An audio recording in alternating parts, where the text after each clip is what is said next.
Okay, this is Sam from TikTok. So there's a car for $7,000. I want to sell my car worth 12. Can you explain that? Well, who are you selling your car to? It's if you say it's worth 12, then all right. We only get offers to find out what our car is worth. We don't use algorithm sites because that's worthless. An algorithm site is a site like Kelly's Blue Book. You punch in your year, make, model, and in 3 seconds it tells you your vehicle's worth $12,000. Right now, we have companies that bid against each other. And what you want to do is you want to go on your computer, go to CarMax.com, go to Driveway.com, go to Carvana.com, go to AutoNation.com, go to Kelly's Blue Book Instant Cash Offer.com, and go to Car Gurus. All of them will connect you to somebody or some major buyer who pays cash for cars immediately. Literally, quick inspection, drop your check, and you're on to you literally, it's that simple. We are no longer at the mercy of private owners who are going to come by and look at our car and no one buy it and talk us down.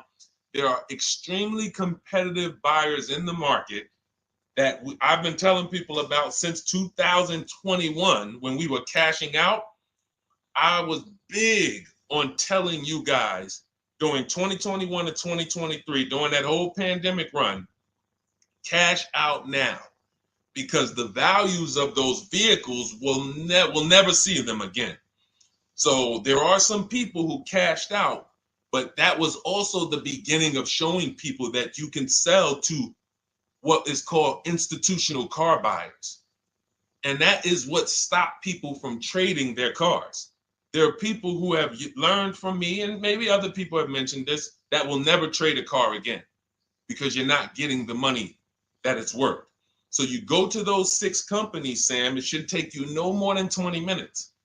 They're going to give you their best cash offers. And then you can sell to them and you can go buy something else. But what I want you to get in the habit of doing, everybody, is separating your transactions. What does that mean? Who you sell your car to is different than who you buy a car from. And you need to maximize each transaction. And you're never going to do that mixing all your transactions together, which is what most people do. They go into a dealer and they say, hey, I want to buy a car from you, and I want to trade my car into you, and I need a loan. 3 transactions.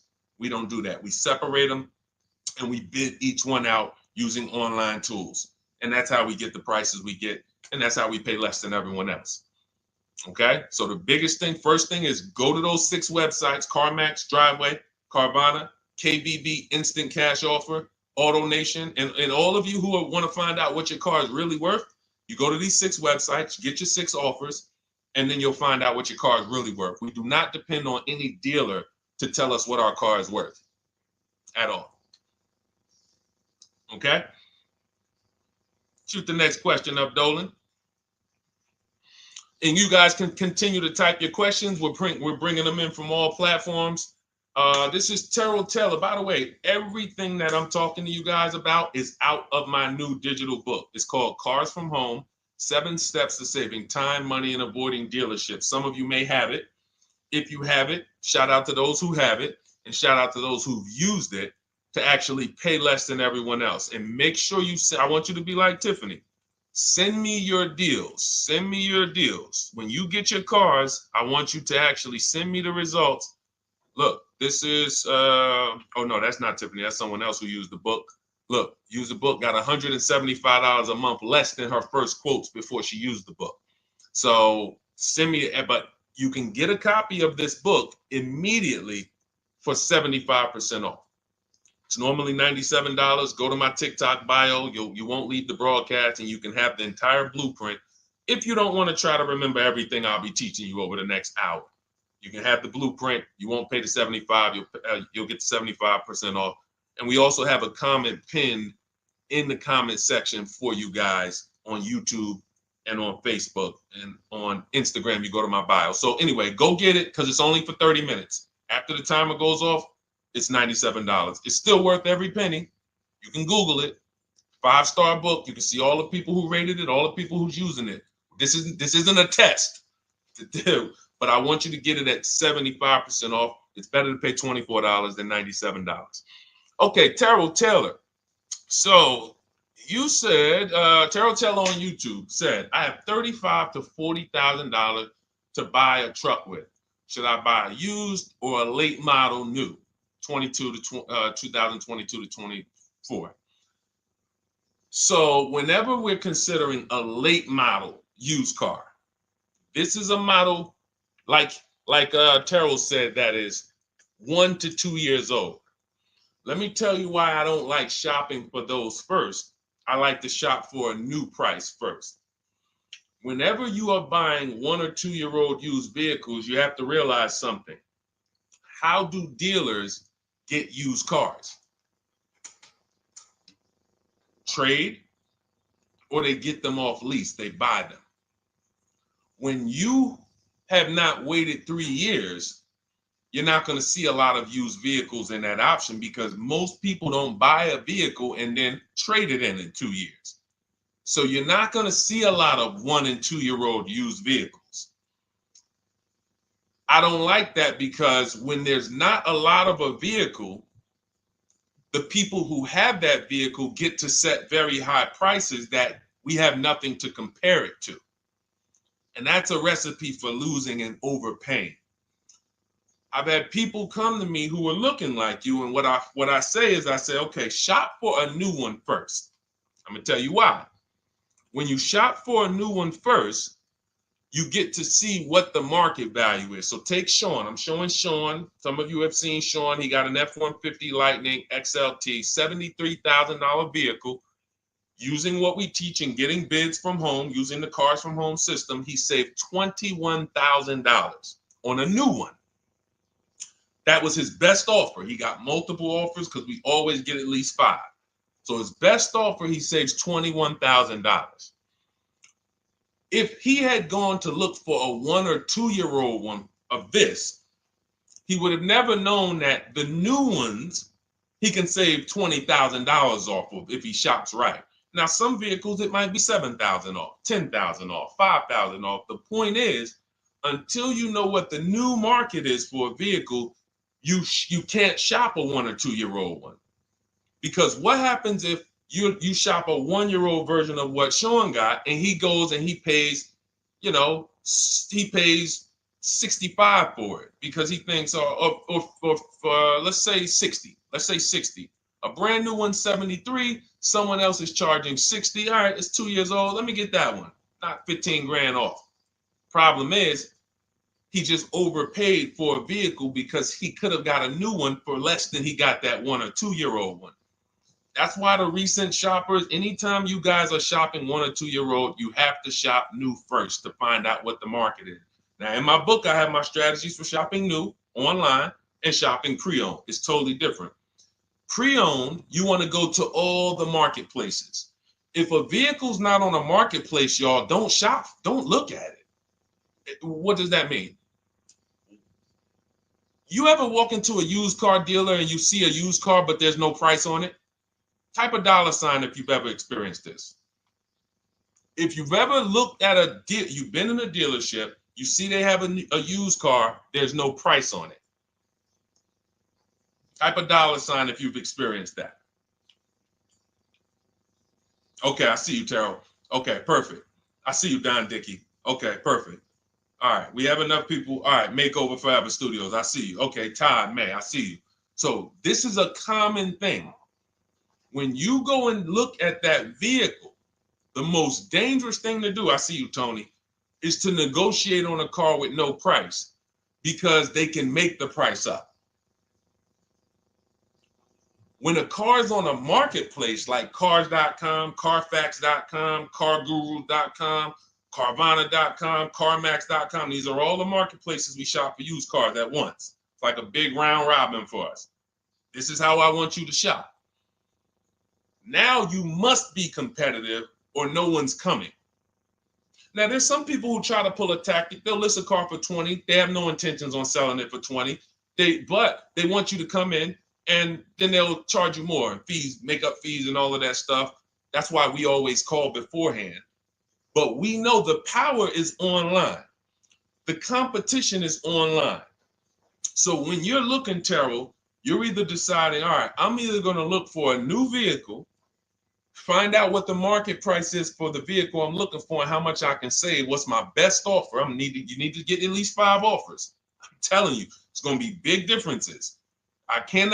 You have to prove this to yourself. Call around. If you want to do it manually, you don't have my book, do it manually, call around, speak to sales managers. You are going to see it's going to be a $5,000 to $10,000 difference minimum between all of these dealers' offers, minimum. And so then you want to look at the pre-owned options. Then you look at the pre-owned options. And the pre-owned options will tell you what the market is. And so this is only for you who are looking at recent model cars. If you're not looking at 1 or 2 year old pre-owned, this doesn't matter. But those people have a little bit more budget, and that's okay. That's okay. But when you have a little bit more budget where you can look at a 1 or 2 year old pre-owned car, that means you have a little bit more money to lose if you make a bad decision. So that's what you want to consider, Terrell. Shop for the new ones first, depending on what your budget is, and then look at the pre-owned market and say, all right, where's the pre-owned market? But that 1 or 2 year old, you're not going to have a lot. Until that 3 year cycle comes and dealers can start buying those vehicles back off lease, you're not going to see a lot of vehicles. That's why I don't play in that 1 or 2 year old zone. It's just a dangerous zone to play in. Dealers know, we're the only ones. Hey, we the only one that got this car within 50 miles. Let's charge this for it. And then they depend on someone who doesn't know the market to come in, pay for it, and you can literally overpay by 10, 20 grand and you won't realize it until, a couple years later. Okay, great question though. Great question, Terrell. Go ahead, shoot the next one up, Dolan. Type your questions, y'all. We're going to get through as many as we possibly can in an hour. I see a lot of questions coming in. Let me try to speed it up. All right, this is Abigail from Instagram.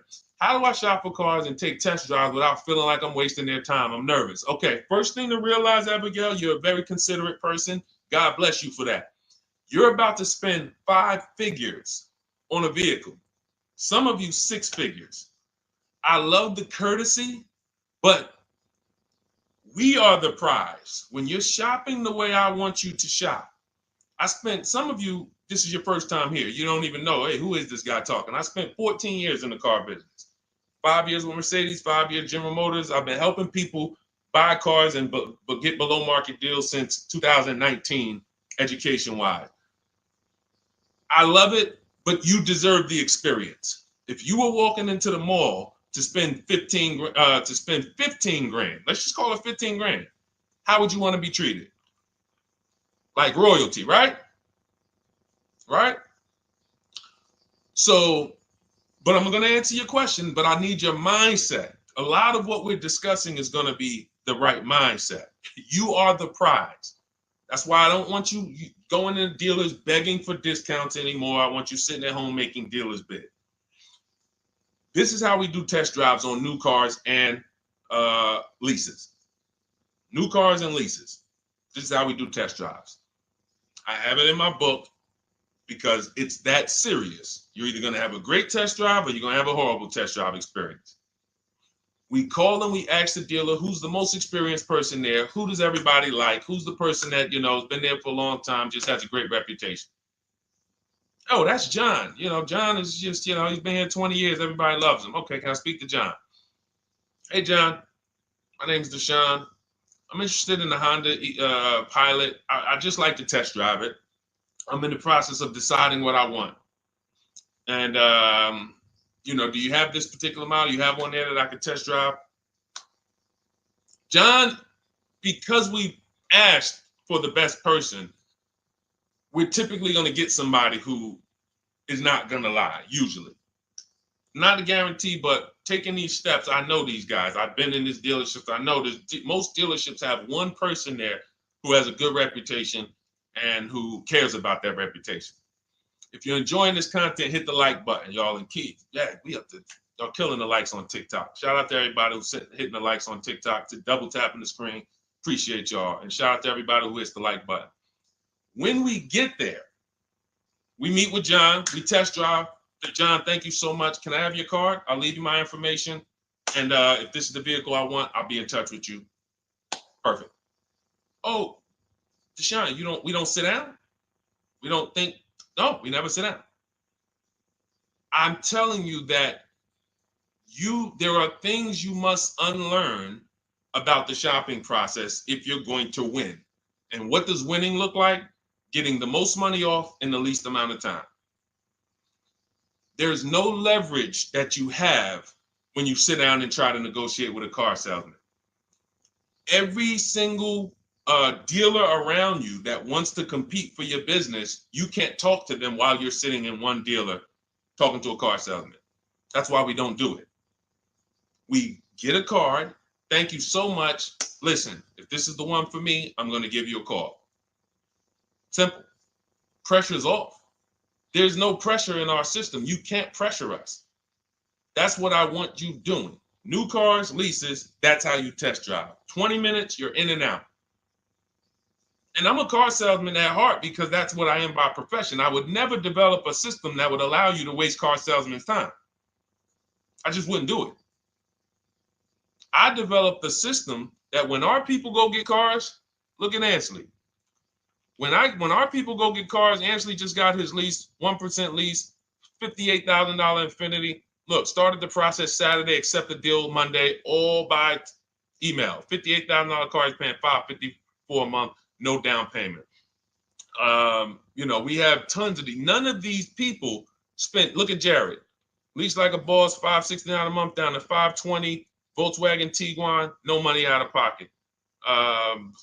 Let's go to a purchase.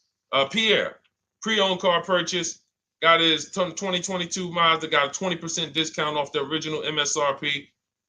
This is 30 minutes.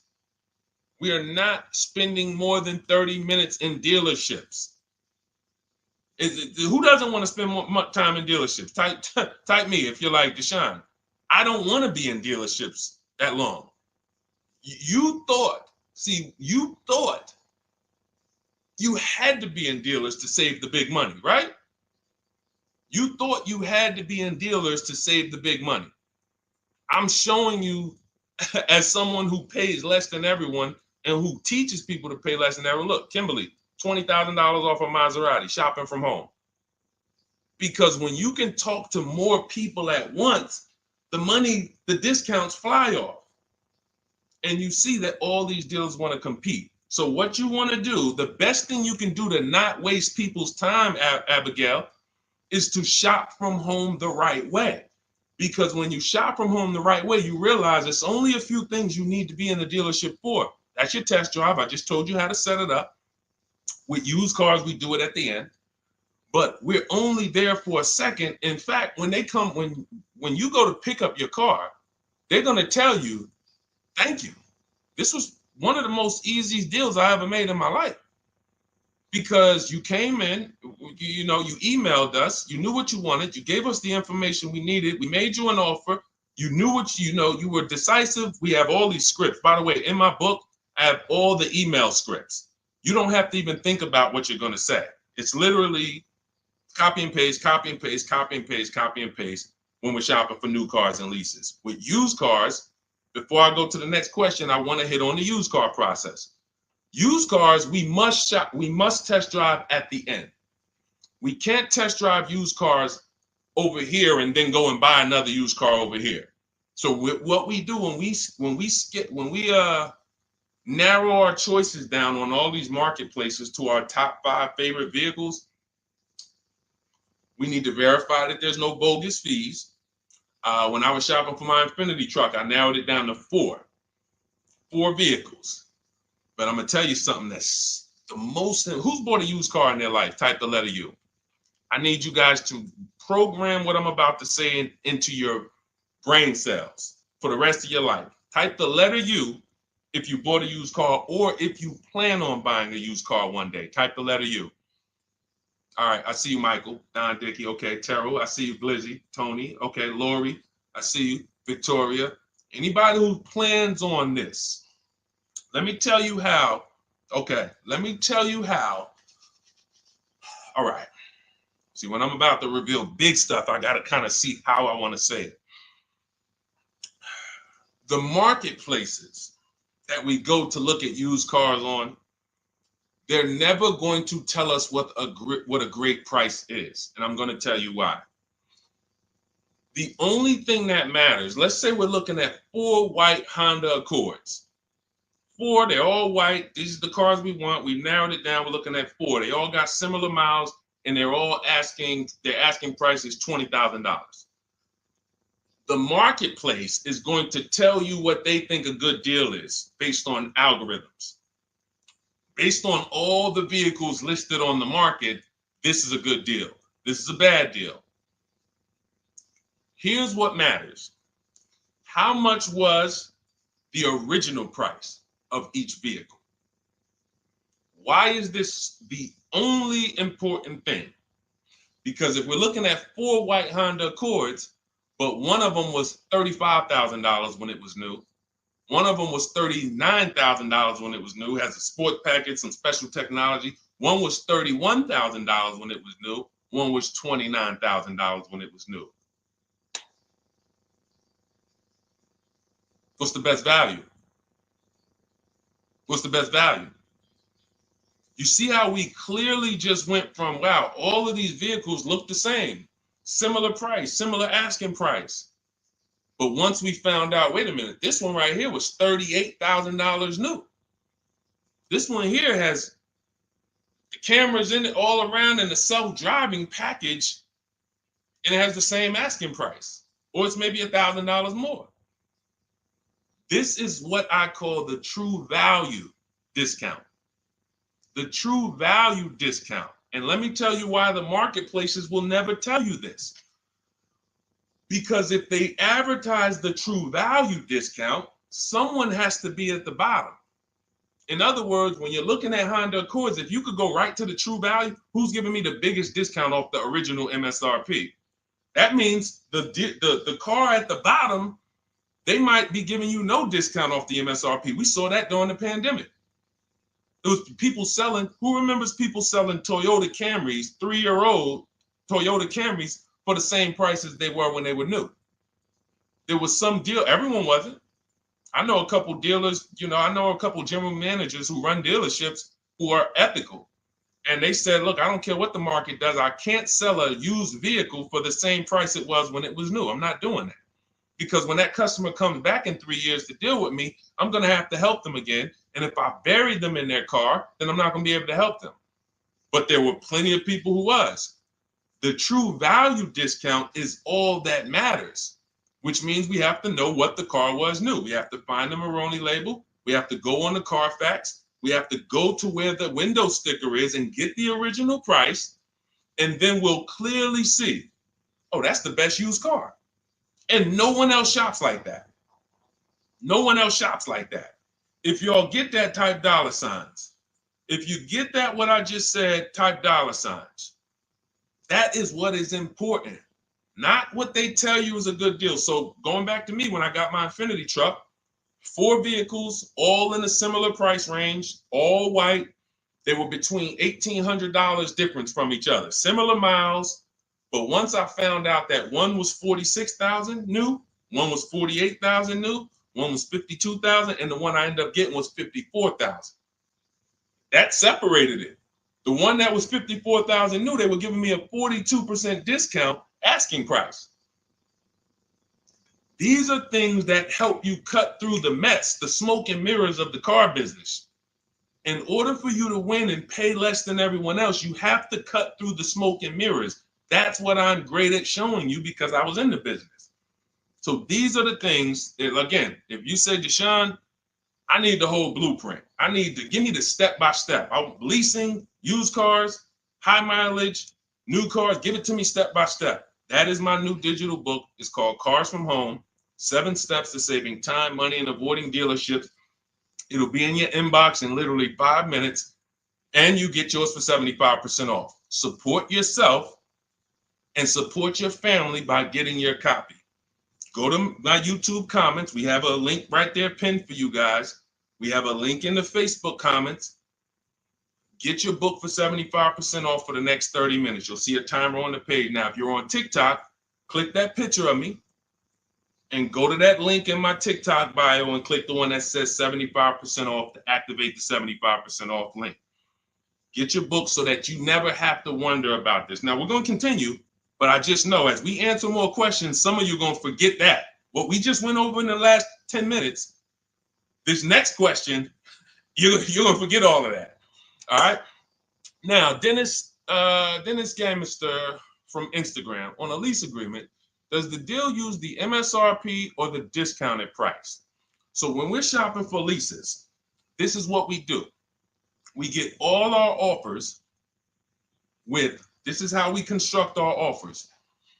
If you've ever looked on these commercials and you saw, well, Deshone, when I look at leases, though, it seems like, one, they limit me on miles. And then I also see that they want a bunch of money up front. You are correct. But they only limit you on miles according to the miles you told them you were going to drive. They don't pick the miles for you. We select the miles. And what ends up happening is people will, because they typically don't know how to shop, they're negotiating. They'll say, all right, well, my payment's $400. That's my budget.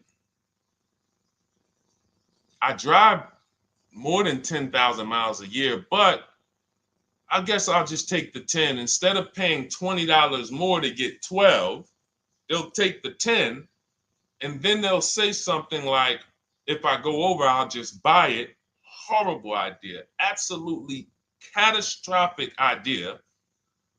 Or if I go over, they blame the lease. They literally will get the penalty, get the bill for the 6,000 extra miles that they used, and they're charging them 25 cents a mile now, and say, man, this is why I don't want to lease, because they limit me on my miles. No, they didn't.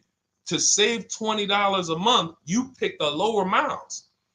You can customize leases up to 15,000 miles if you want, 18,000 miles. Look at Jen. Jen just got her lease on her Honda. Hold on, where's Jen's lease? She got an 18,000 mile a year lease. Now, the way we shop is 12,000 miles per year, only first month's payment due at signing, and we shop it taxes and fees in the payment.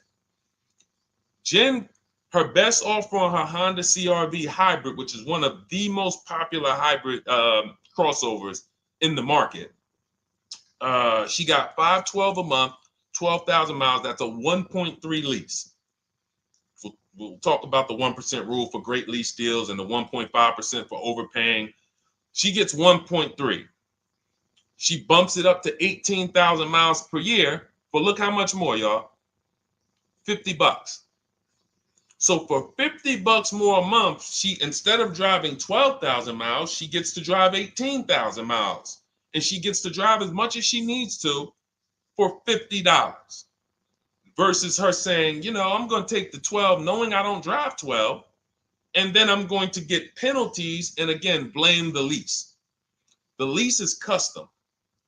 And the first time I learned about high mileage leases was when I was working at Hyundai. I was a manager at Hyundai for a short period of time. It was a highway dealer. The guy ended up going to jail. It was typical, like, you know, I've worked in some dealers, some phenomenal dealers, but this one was like, if you ever could imagine the prototypical highway scam dealership, I mean, this was it. So I was only there for 6 weeks, but I was a manager, and what I saw was I was taking care of this guy's lease who was just finished with it. He had 72,000 miles on it, and I went out there and I said, wait, you leased this? 72,000 miles? He said, yeah, I always lease now. He said, I used to come in every time I bought a car, my negative equity was ridiculous, $15,000, $10,000. I had to keep writing these big checks. And I just said, you know, let me switch to leasing. A customer taught me about high mileage leasing. That's why when I say car salesmen aren't trained, they're not trained. We learn things by intuitiveness and curiosity, and you know, we're not trained on finance and insurance and leases versus buying, none of that. You know, so anyway, I said, wow. And so I looked at his payment. This guy is only paying like $175 more a month, not even, to drive 25,000 miles a year. So if a normal Hyundai lease was $299, he's paying $450, $475, and he's driving 25,000 miles a year. Boom, drops it off, Boom. No negative equity, none of the trash that most high mileage drivers are dealing with. So when we are shopping for a lease, we have to shop with our template. Whenever you're getting your lease quotes, it's 12,000 miles a year, first month's payment only due at signing, taxes and fees in the payment. Assume tier 1. That's what we blast out. In my book, I have something called the 25 to 5 strategy. We connect with 25 dealers online. You use my email scripts, copy and paste. We're going to get 5 offers. This will take you. You saw Ansley. He said, I started it Saturday. By Monday, I accepted a deal. This doesn't matter. This is a 24, 48-hour turnaround to start getting offers on these vehicles. Now, once we're looking at offers, we take the MSRP. We take the monthly payment. We divide it into the MSRP. So let's just say we're shopping for a vehicle. It's $40,000. One of our offers is $400 a month. $400 a month. No money due at signing. Just $400. We drive off. We divide that into the MSRP, not the selling price. The MSRP. So now we divide that into 40,000. We can see and we multiply by 100. That's a 1% lease. The 1% lease rule has been around for the last 20, 30 years. If you could lease a vehicle and the offers is under 1% of the MSRP, it's a steal. Great value. Because a $40,000 vehicle with no money down to buy would cost probably $800 a month on a 5-year loan.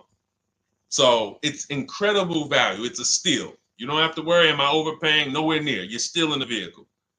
And we have some people who shop from home using the car. If you're Deshone, do those deals really exist? If you're on YouTube or Facebook, you can see right now. Look, Greg got a 1% lease on his Kia EV6 Win, $527 a month, $56,000 vehicle. Look, Zafrina, $579 a month, $65,000 vehicle. Ansley, you saw Ansley's Infinity. Rosalie's Infinity truck. Right here. Look, it's paying $592 a month, $59,000 vehicle. 1% lease deals are out here when you know how to shop. Now, that's a steal. That doesn't mean that's the best. That doesn't mean, if I can't get a 1% deal. In order to get a 1% deal, you have to not just shop. You need major support from the manufacturer. The lease program has to be good. The rebates have to be good. The residual value have to be good. The money factor, which is the interest rate, have to be good. There's a lease program that no dealer can control. So when we get these offers, that's how we're judging them. Divide the monthly payment into the MSRP. In my book, I have a calculator that I created where we put all our offers into it, and then it spits out what we call counter offers. So we get 5 offers, 7 offers. We put them all into this calculator I created. Again, this is the best $24. If you get there for $24 before that 30-minute timer and you get your copy, it'll be the best $24 you ever spent. I hold myself accountable to that. You can Google the book and read the reviews. There's software that we created that that's how you're judging your leases. You're looking and you're comparing to the 1% rule. Now, when you get to 1.5%, we can't make those deals. We're paying too much for a vehicle that we're giving back. We have to see, there was no indicator before I created the 1.5% rule. As much as I love educating people on leases, the only people who should be leasing is if you're not keeping your cars 8 years. All of you long-term people who you keep your cars more than 8 years, don't think about leasing at all. You should be shopping for below market purchases. But if you're not keeping your cars 8 years, you're losing thousands of dollars not leasing cars. Depreciation is where you lose. Resale value is where you lose. So the 1% rule is what our anchor is, but 1.2 is great value. 1.3, great value. 1.4, good value. 1.5, good value. Anything over 1.5, now we're paying too much for a vehicle that we're giving back. So that's how we're judging. That's how we're judging and comparing our lease offers. And with the calculators that are in my book, you can literally do this in seconds. This stuff, these mathematical things that used to be complex, even hard for me to explain, when you're using the stuff in my book and you're seeing, wait, There's calculators I can do this. Boom, boom. Why don't these calculators exist on Google? Because anything that makes dealers compete, they're not going to make for you. They'll make stuff for you that allows you to see more and do this and make it easier and faster and connect to get a loan quick. But competition, any tools that create competition, they're not going to make those for you, because that's where the real money comes off when you make dealers compete.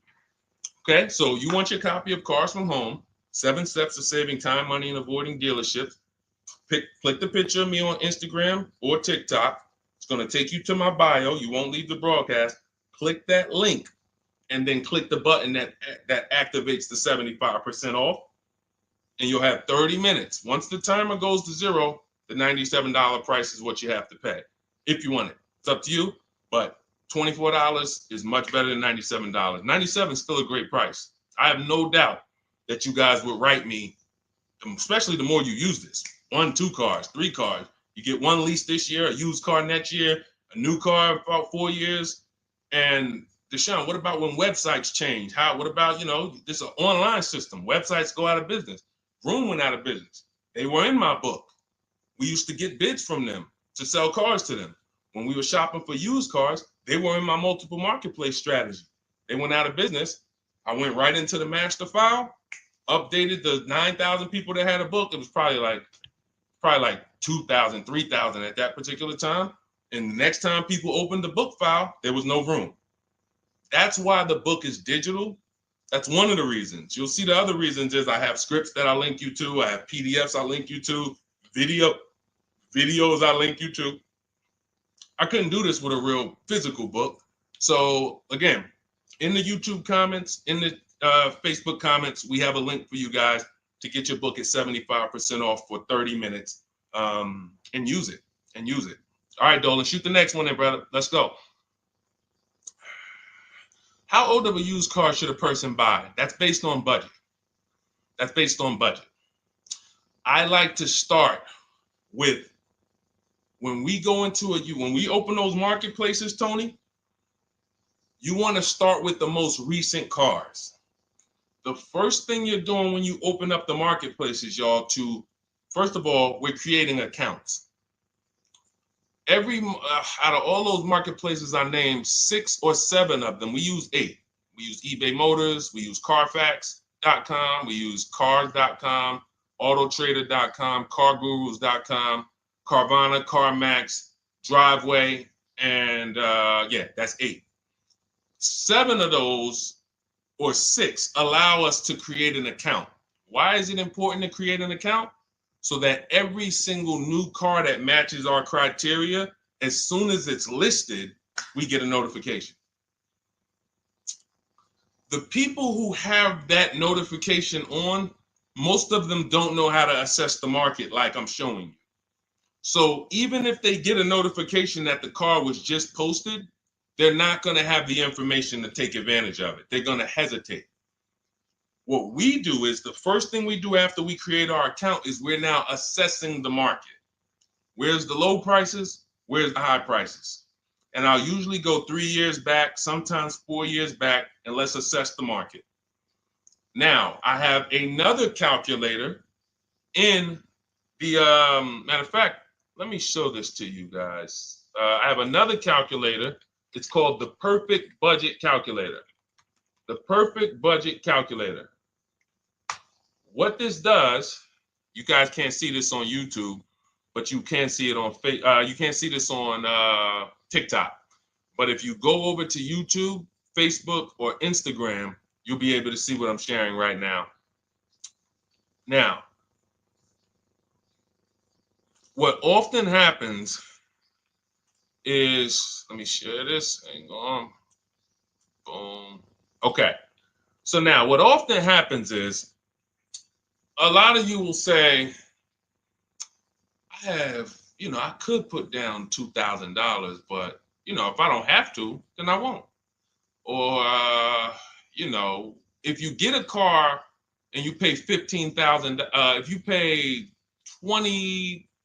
pay $500 a month for 5 years, that's a lower price you paid than paying $500 a month for 6 years.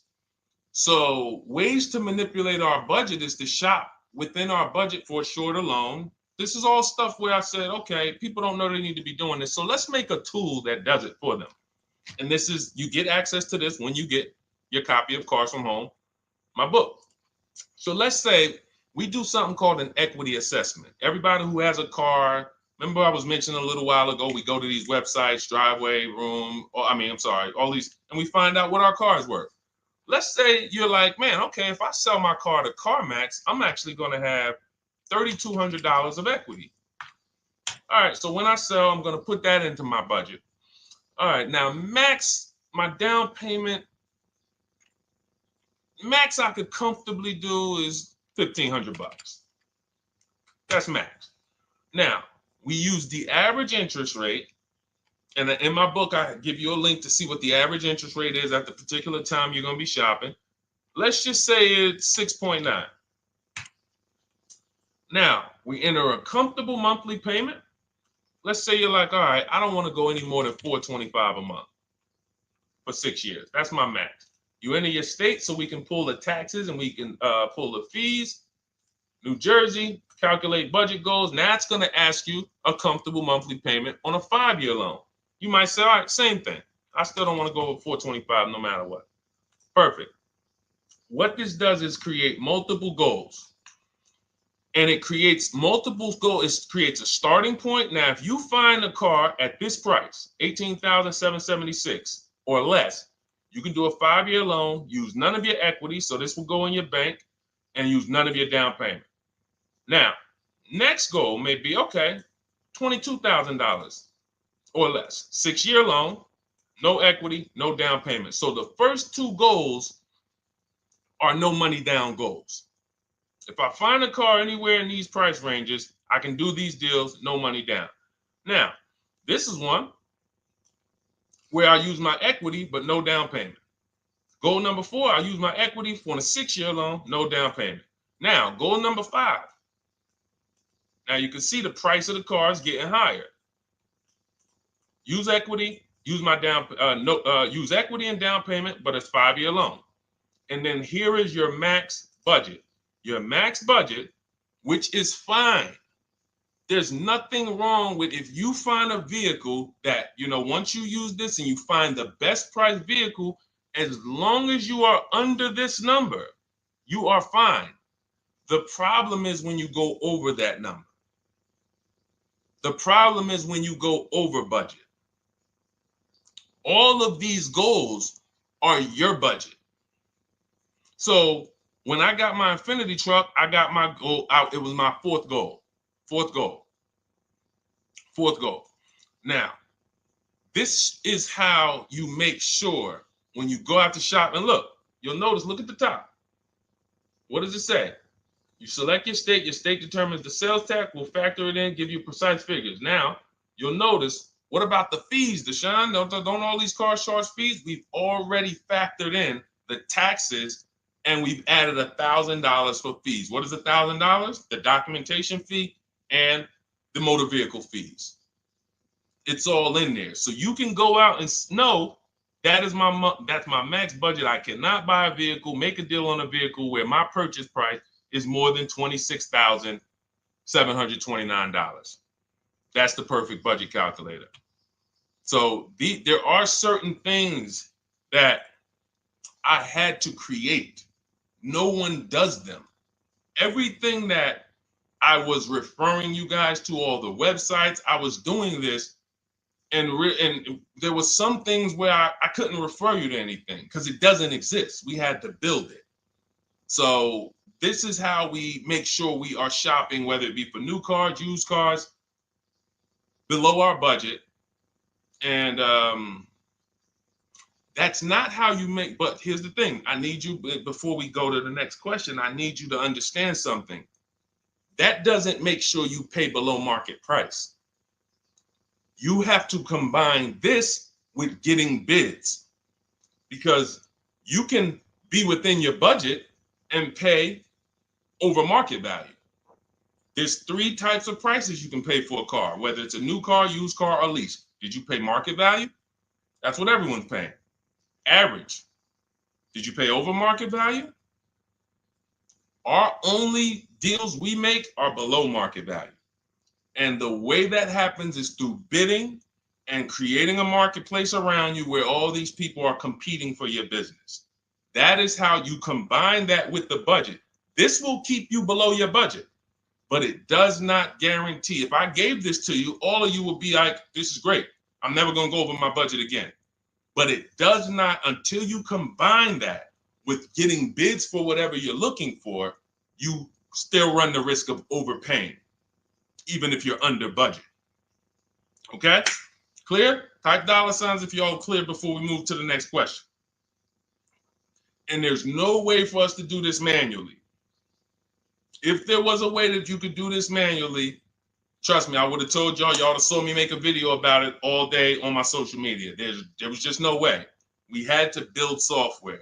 And you know, in my book, you guys will have access to at least 5 calculators for counter offers for new cars, true value discounts when you put the new price you put the original new price of the used car deal,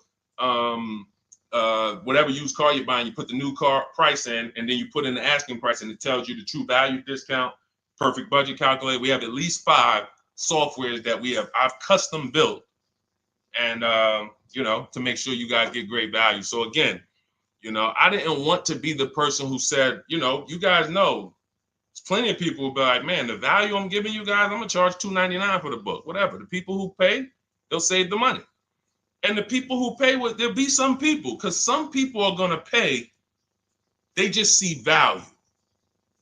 Poor people look at cost. Wealthy people look at value. People who are into financial literacy they don't ask themselves, how much does that cost? They ask themselves, what's the value I'm getting from that? And I could have said, well, you know what? I'm going to help you pay less than everyone on new cars, used cars, leases. We'll do $200, $300 for the book. And I only want to sell it to 1% or 5% of the pie. But at the end of the day, my mission is to help as many people want to be helped. And so that's why I said, okay, $97. But even our welcome offer, you got a chance to get it for $24 if you get there before the 30 minutes is up. Okay? YouTube link, get your copy. And make sure you save the support email, guys. You see it scrolling across the screen. If, for instance, you don't get your book in 5-10 minutes, it's usually because you typed your email wrong. Reach out to my support team. They'll get you the book immediately. And soon as you pay, go to TikTok. Look, y'all see the links. Go to my bio on YouTube and Instagram. Get your copy. And as soon as you pay your $24, there's going to be a page that says screenshot this page. Right on that page, you can access your book. I want you to have the book immediately, but I also, in case you know, some of you type wrong, big thing, you know, we fat finger stuff. I want you to have the support email so that you can reach out to my team so we can make sure that book is in your inbox so you can use it and start saving money and building confidence. Okay, Dolan, next question, man. Let's keep it rolling. Okay, there's something about Mary on Instagram. I bought a car as is, and in less than a month, motor lock, can I sue for selling me a lemon? I'm not a lemon law attorney, but that is not what a lemon law case is based off of, in my understanding. Lemon law case is based on you buying a vehicle and the same thing continuing to go wrong at least 3 times. You know, that's a general overview of, you know, what the lemon law process is. And if y'all are enjoying the broadcast on TikTok, can y'all just double tap the screen and keep running those likes up? Every time y'all do that, y'all help TikTok bring more people here, and I appreciate it. If you're going to spend some time with us and, you know, every time just you hear something you like and you're like, man, we got to share this. Oh, and shout out to Madhu for sharing. Here's the thing. I made a video about this the other day because a friend of mine got a used vehicle and the transmission went out on him in about a month. So it wasn't the engine. But when you buy a vehicle as is, it's very tough for you to have any recourse, anything that you can do, because you're signing a contract that specifically says as is. It's very tough. What I would do if I was you, because the damage is done. I just found out what it would cost me to put a used engine in the vehicle, rebuilt in a used engine. You know, salvage yard. You need to, and especially if you're buying cars that you're paying cash and you're buying as is cars. These are probably cars that are under 10 grand, 12 grand. You need a mechanic. See, because that's a strategy. There is a great strategy called buying inexpensive cars and having a local mechanic so you could do what's right. Oftentimes you could drive those cars for a year or two and sometimes sell them for what you got for them because you've outlived the depreciation. Those cars are not depreciating as much unless you overpay for them. If you overpay for it, then it's going to drop because you overpaid for it. But if you pay a great price on some of these vehicles, you can oftentimes win with this, but it requires skills. One of the skills is, how do I avoid engine issues, transmission issues? So a couple things for those of you who may be going this route, you need to narrow your search down thoroughly based on title history, service records, accident history. That oftentimes you'll see, if I typed in right now 2018 Subaru Outback longevity. That's one of the things we do. It's in the 4th step of my book. Before we get prices on anything, we do a quick 5-minute search to make sure these aren't bad cars. There are bad cars out there, but there's data that shows us. If I type that in, it'll tell, okay, these vehicles are known for lasting 100,000 to 300,000 miles, depending on how they're maintained. That means you could have a quality vehicle, but if it wasn't maintained correctly by the first owner or owners, it's going to break down. The life cycle is cut short. These are preventable mistakes by simply checking Google. Now, we narrow these things down based on title history, service records, accident history. Once we do that, I don't mind buying a 10-year-old. I bought a car that was it's my around the city car. I drive it probably 200 miles a month. I bought it from a owner in South Orange. He was a 98-year-old man. He's had it for 10 years and he knew everything about it. He leased it for 3 years, then he bought it. So he's really had the car for its entire life cycle. That's what you want because you're able to look and see the service records.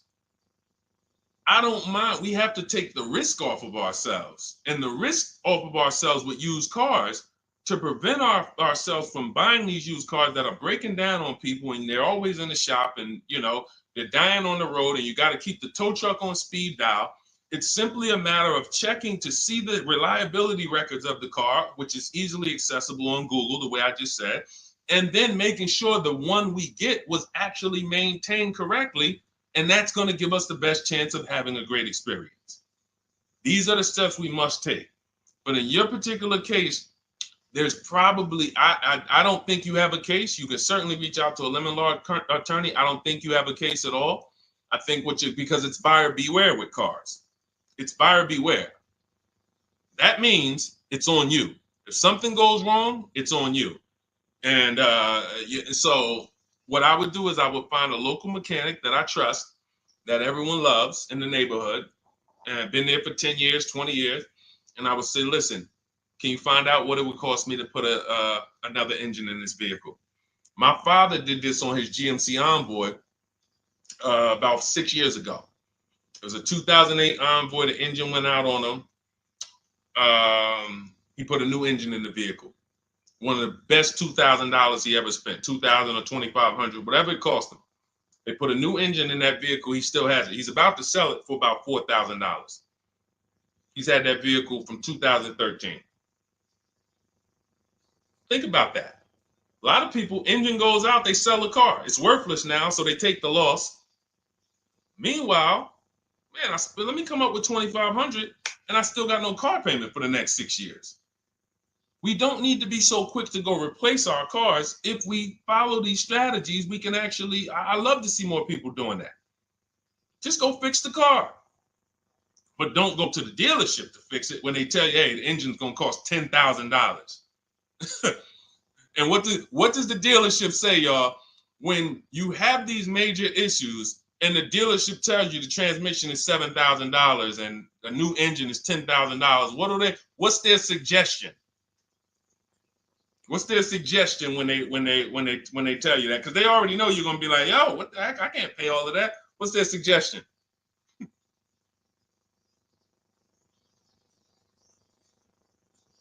Let's see, let me give y'all some time to type. I just want y'all to know, like, this is how the system works. So I know somebody, look, thank you, Jay June. Trade it in. Thank you. You see how we can, look, NY Anderson, buy a new one.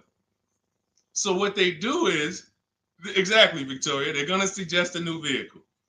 So if we know, now watch this, as your vehicle is worthless, you don't have any opportunity to put it on a competitive market to see, well, how much would somebody pay for that? They've already assessed the value and they want to structure your deal, have you take that major loss for that engine.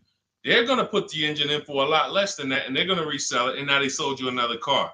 When you could have just literally went to a mechanic, got a rebuilt or got a used engine, put in that vehicle, cost you $2,500, maybe $2,000. And literally you're on the road for another couple years with no car payment, keeping money in your household versus now I'm in another $400 a month payment. Okay? This is what it's about. And if you're like Deshone, well, I don't want to keep a car that long. We talked about you earlier. You shouldn't be buying cars. Because the keepers on here who keep cars 8 years, 10 years, who has a car they've had in their driveway for more than 8 years? Type the number of years. I want to explain something we're going to help a couple people learn a lesson here about themselves, because they're going to be like, they're going to realize they're not keepers. Look, look, we need to show people, because some people think, oh, I keep my cars a long time. I keep them about 6-7 years. We need to show that that's not a long time in the world of cars and depreciation. So Michael, 15 years. Michael got a car that he's had for 15 years. Let's go. Type the number of years you've had it if it's more than 8. Look, Vancia, 11 years. Let's see. See, a lot of people don't keep their cars. Look, NY Anderson said, I drove my last car 14 years. All right, Connie, 15 years. She has a 2004 Chevrolet. Tony on Facebook, 2006. Now, watch this, y'all. If you ask me, Deshone, what's the way to get the most money out of a vehicle? It's to do what they're doing. Tanaya, 9 years. No, Renata, not less than 8. Not less than 8. We're trying to put you into a different cat. We're trying to help you see the category you should be in. Look, 9 years. Donna, 15 years. What's so important for y'all to see about these people is that they have beat depreciation, and that means whatever their vehicles are worth today, a year from now, they're going to be worth about the same.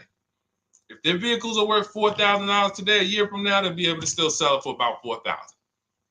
But the thing is, they're trying to get the most money out of it because the cost of replacement is expensive compared to what they're doing.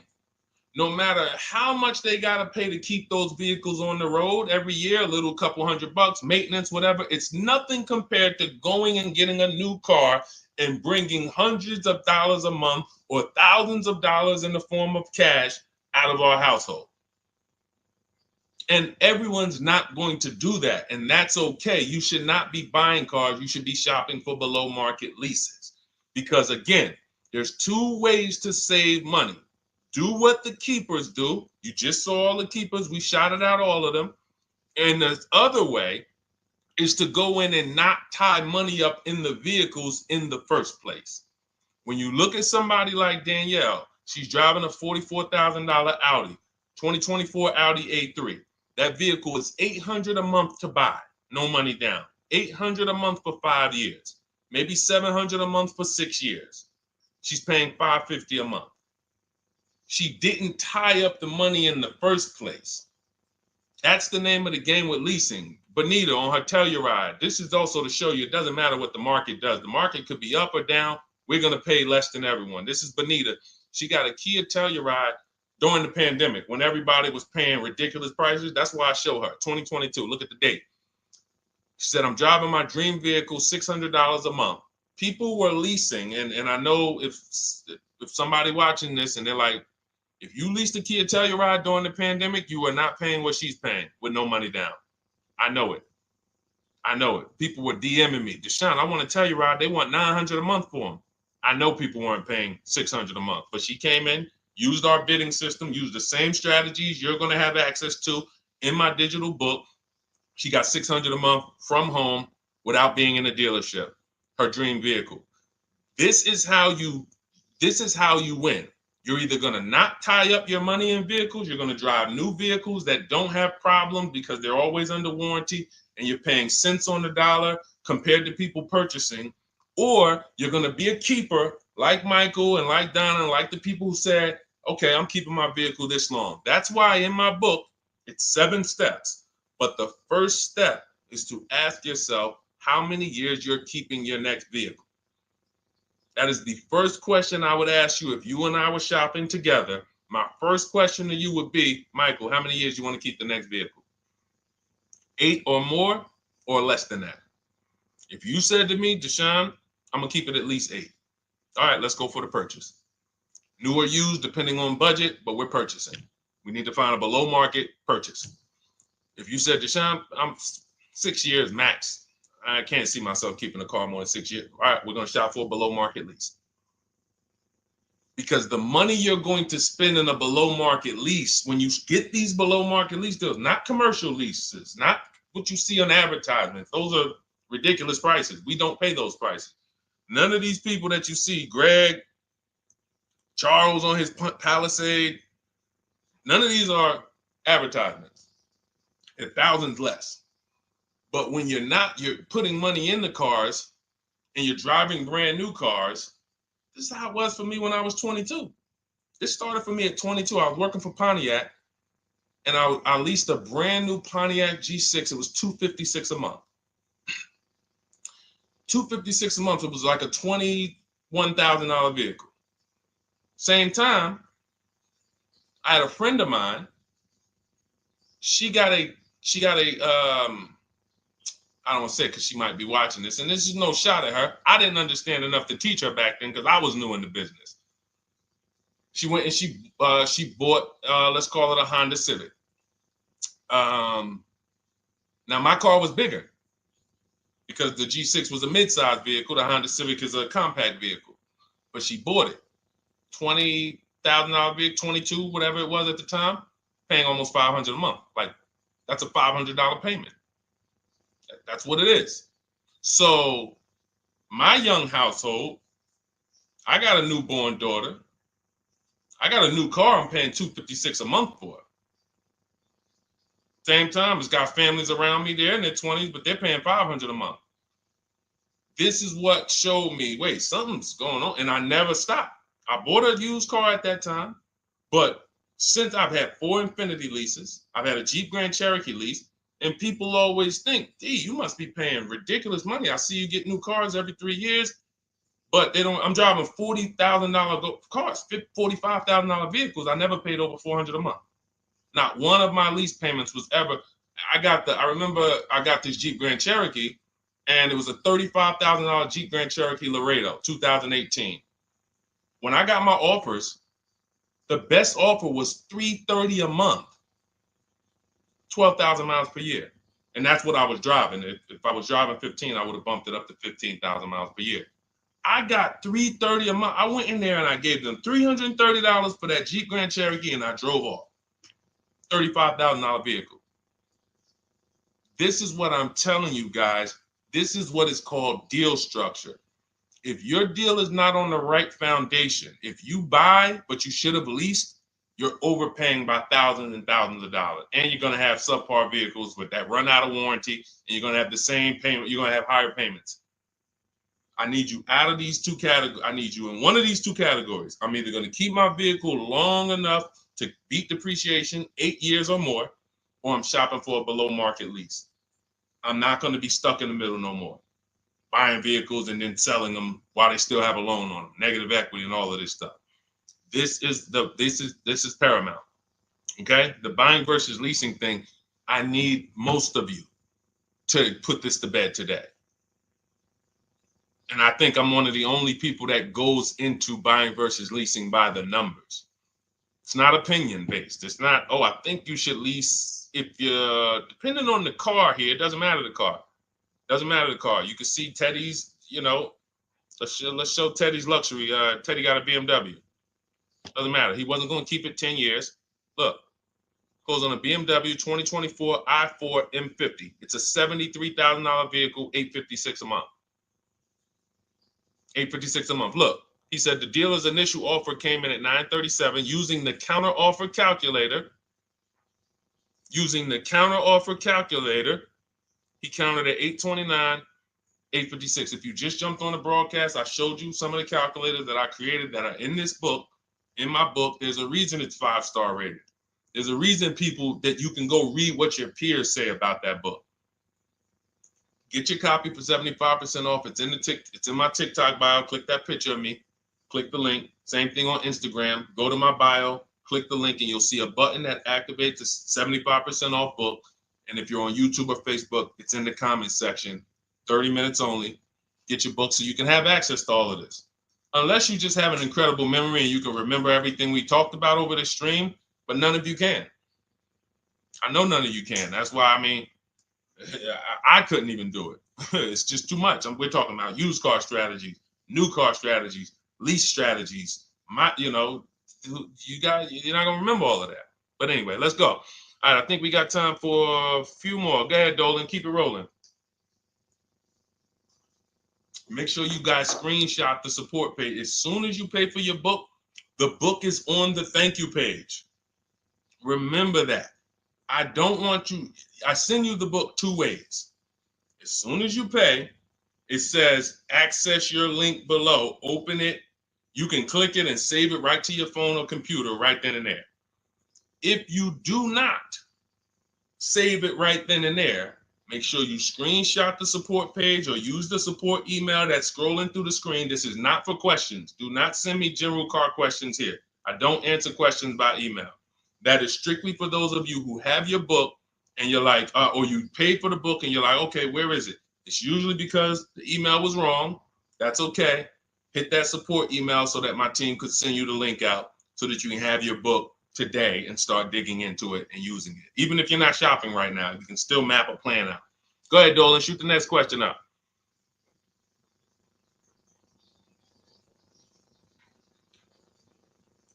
All right, this is Victoria from TikTok. Any tips for how I can get the highest trade-in value for my existing vehicle? Of course, bids. Bids. First of all, you just said a curse word. You may not know, but we don't use that T word here because you're never going to get anything. You're not going to get a max value for anything trading. We are fortunate that we have the opportunity to get bids from cash buyers in the market. And I'm not talking about cash buyers like Facebook Marketplace where a person, it's one of your neighbors from your town coming to look at your car. I'm talking about institutional cash buyers. People who cut a check instantly and, they're doing an inspection. That Jeep Grand Cherokee I sold to CarMax, they were the highest bidder 3 years ago during the pandemic. I'm not going to tell you what I made because those values don't exist anymore. So it just doesn't even make sense. But, those of you who were watching my videos earlier 3 years ago or using my tips, you guys cashed out and made ridiculous money. When corporations were trying to make money on people, we made money too. But CarMax won the bid. I went down there. They did an inspection on the vehicle. They came back. Accounting department came, cut me a check. I walked away with a check. That's it. You don't want to trade. You want to sell. You want to break your not even break your transactions. I need you, Victoria, to realize there are three transactions in a car deal. Who you're going to sell your car to, That's one. Who you're going to buy your car from, that's another. Who you're going to get your loan from, that's the third one. Now, you're not always cash buyers. Deshone, I pay cash. Then you don't need that. Deshone, I don't have a vehicle to replace. Then you don't need that. But how do we make sure we get the highest value or the biggest discount? Bids. Each one, we make the market bid. So when what you should do right now, Victoria, this is step 2 in my book. After we decide whether we're going to buy or lease our next vehicle, that's step 1. Then we move to what is called the equity assessment. We need to find out, do we have equity or negative equity? Equity assessment. We call our bank. If we have a loan, we find out what our payoff is. Then we're going to go to carmax.com. I'm going to give you the 6 companies. This is the equity assessment process. We do this for leases too. I don't know if we have time to go into that, but I'm sure there's people on here who didn't know you could sell a lease. Type a question mark if you didn't know. Deshone, what do you mean selling leases? I never heard of that before. Type a question mark if you didn't know you could sell leases. We have an equity assessment process for that too. But what you would do is you go to CarMax, Driveway, Carvana, Kelly's Blue Book Instant Cash Offer. This takes 20 minutes. AutoNation, Sell My Car, and Car Gurus, Sell My Car. Car Gurus, AutoNation, Kelly's Blue Book Instant Cash Offer, Driveway, Carvana, CarMax. 6 offers in 20 minutes. That's bids. See, everything we do is a bid. That's how we have peace of mind. We don't negotiate. We make people negotiate with each other. There's 2 schools of thought. I want to remodel my kitchen. I want to remodel my whole kitchen. I go in and I have 5 people come out to give me a quote. One of them comes in and I start negotiating with them. Hey, you got to take less. Hey, you got to take less. You got to take less. I don't know if it's a good price or not. But when I come in, the first person comes in, I say, hey, okay, great. Is this your best offer? I'm having a couple other people come by. Oh, okay. Okay, thanks a lot. Next offer. Oh, next offer. Oh, well, listen, look, I could beat that. Oh, I'll give you another 5,000 off. They're competing against each other. When someone knows you are shopping their competition, you're making them compete with each other. They're negotiating with each other, not with you. That's a bar. Type of exclamation point if you got that. When people know you're making them compete with their competition, they're negotiating with their competition, not with you. That's the power of bidding. That's why we got grandmothers and single mothers that can come in and do this. That's why we got people who can come in and do this. You know, how are people getting these prices? Not negotiating, because they're making people negotiate with each other to earn their business. They're making banks negotiate with each other to earn their business. It's a beautiful thing.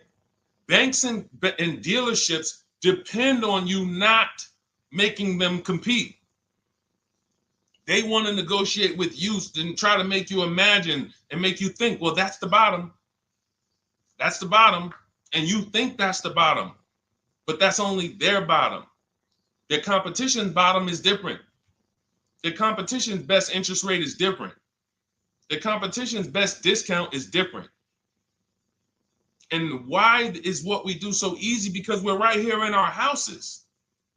That's why our entire system, our company, my book, our mindset is called Cars from Home. Cars from Home. It encompasses everything we do. Cars from Home. So that's what you do, Victoria. First thing you do is you go to those 6 websites, get your 6 cash offers, and that's going to be higher than any dealer you would ever consider trading the car to. Guaranteed. And this also allows us to eliminate the fake emails we get. All of this stuff is computer generated. I know you guys get these emails. Hey, Deuce, great news.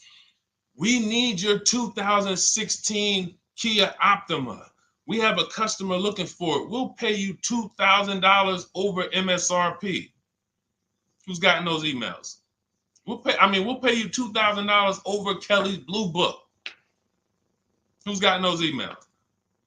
Deuce, the list is CarMax, Carvana, KBB Instant Cash Offer, Driveway, Auto Nation, and Car Gurus.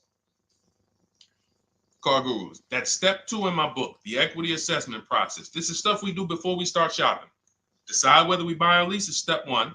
That's going to put our deal on the right foundation. Step 2 is the equity assessment. Everything we do is a path. It's a clear, easy path. Okay, so yeah, I forgot the question that I just asked, but let's go. I could already tell. See, I could tell when I'm winding down because y'all could tell stuff will start blurring to me. That's why I'm like, see, and if that happens to me, I know it happens to you. Like that's why I'm like, listen, grab your copy of Cars from Home. It's a digital book. You'll have it in your inbox in minutes. It has it's continued updates. I probably updated that book 5 times since we originally launched it.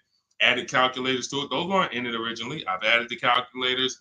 I'm committed to making stuff better without being like imagine this. Oh, well, you bought volume 1 of Cars from Home, but I just put a new tool in, guys.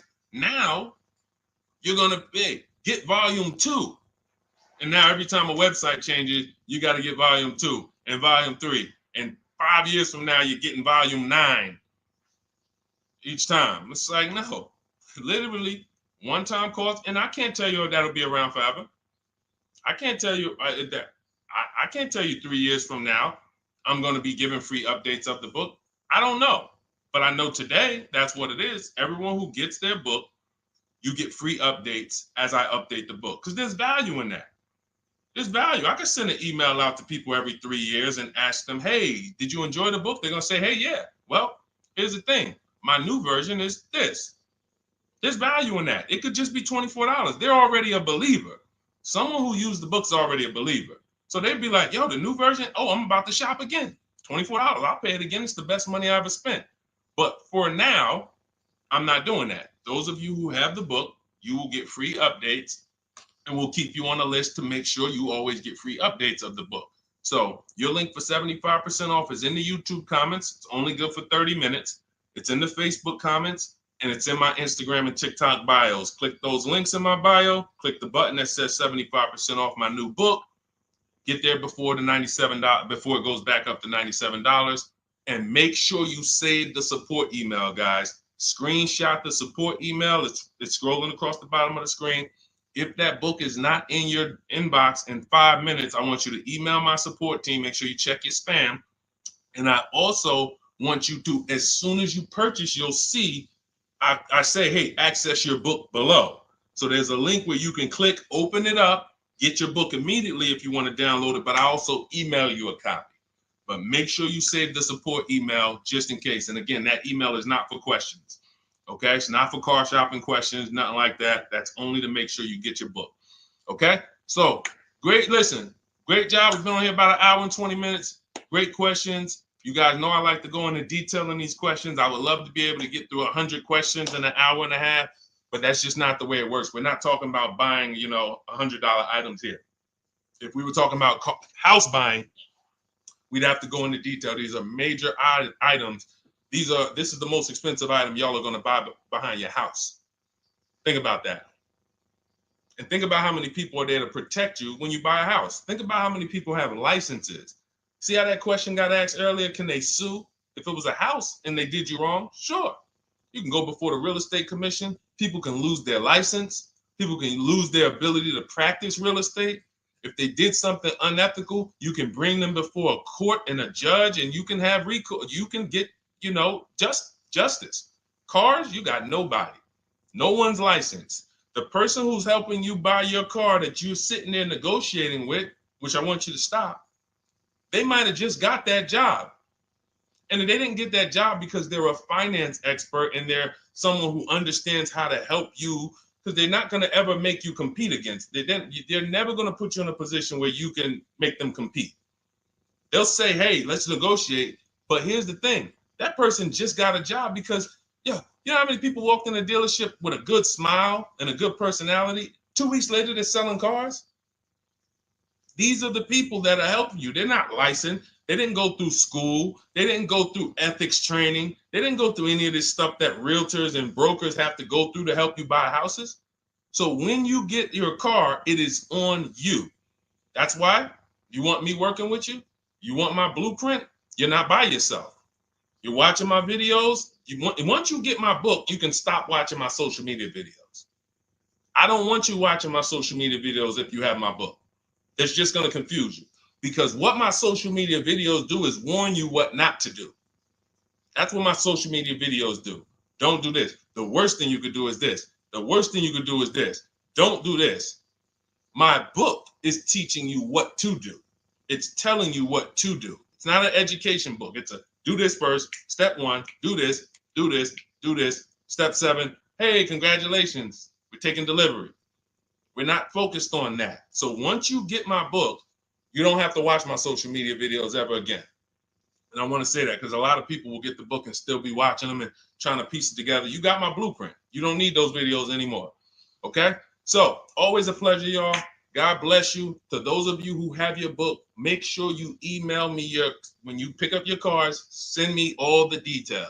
Deshone, check this out. This is what I got. This is what I paid, so that we can bring you guys into the stream and continue to tell everybody about you. So about the results. All right. God bless y'all. I will see y'all on the next stream. Always a pleasure.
All right, hang on. Welcome to Car Shopping Questions and Answers. We are going to be going deep on all your car shopping questions. No question is off limits. And if you don't know me, my name is Deshone the Auto Advisor. We're already up and running on TikTok. We got our first couple questions about to come in, but I need to get back on Facebook because we have to start Facebook, YouTube, and Instagram at the same time, or it's not going to work. So let me it's all good. Stay right there. And I want you guys to start typing your questions. We'll be here for a powerful hour, and I'm just going to go through as many questions as I can in an hour. And we're going to be talking inside stuff. I don't hold back. Some of you know who've been on the stream with me. I do not hold back when it comes to questions and what we do here. So let's just go on Facebook. All right. Hang on. Let me throw the link up. Perfect. Yeah. All right. Okay. We're good to go. Dolan, you can bring the first question in. And let me give a new. Welcome, Facebook. We're on 4 platforms right now going live for car shopping questions and answers. Type your questions in below, and we're going to make sure we get to them. All right. It's not easy getting 4 platforms live at the same time. And we have 2 TikTok channels that we're live on at the same time. So everything we'll be talking about is out of my new digital book, Cars from Home, 7 Steps to Saving Time, Money, and Avoiding Dealerships. I have a special link for you to get a copy at 75% off in my TikTok bio, in my Instagram bio, or in the YouTube or Facebook comments for the next 30 minutes. Let's rock and roll. All right. First question comes from Scott on TikTok. I'm trying to buy a new pickup truck in New Jersey. Not sure how to do it. Well, the first thing we want to do is decide whether we're going to buy or lease. If you're keeping this truck longer than 8 years, then you should be buying. Once you decide whether you're going to buy or lease, and that's how you're going to avoid depreciation. Like you could save a ton of money on this truck, but if you trade that truck in 3 years, 4 years, you're going to lose a lot and you're going to just be buried because you're losing too much over the first 5 to 7 years of the truck's life cycle. So if you're like Deshone, I'm keeping it more than 8 years, no need for me to think about leasing, all good. Now we're going to move to what we call the equity assessment. Do you have any vehicle that you own right now that you need to replace? Because there's a word that we don't use here. Some of you know who've been on the stream with us for a while. What's the word we do not use? Starts with a T. There's a word here. See, so, and I'm moving you through this process. So Scott, I want you to see this is a process. It's not we don't wing it here. So there's a word we don't use. You already decide whether you're going to buy or lease. Let's see. Does anybody know? We might have a lot of new people on here today. Thank you, Brenda. Trade in. Brenda got it. We don't trade in vehicles.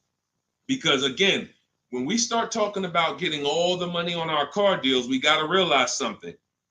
We got to get all the money from each transaction. That means the car we have right now, if we don't get the most money for that, we lost money. The loan we may be getting, if we don't get the lowest interest rate, we lost money. And the car we're buying, if we don't get the best price, we lost money.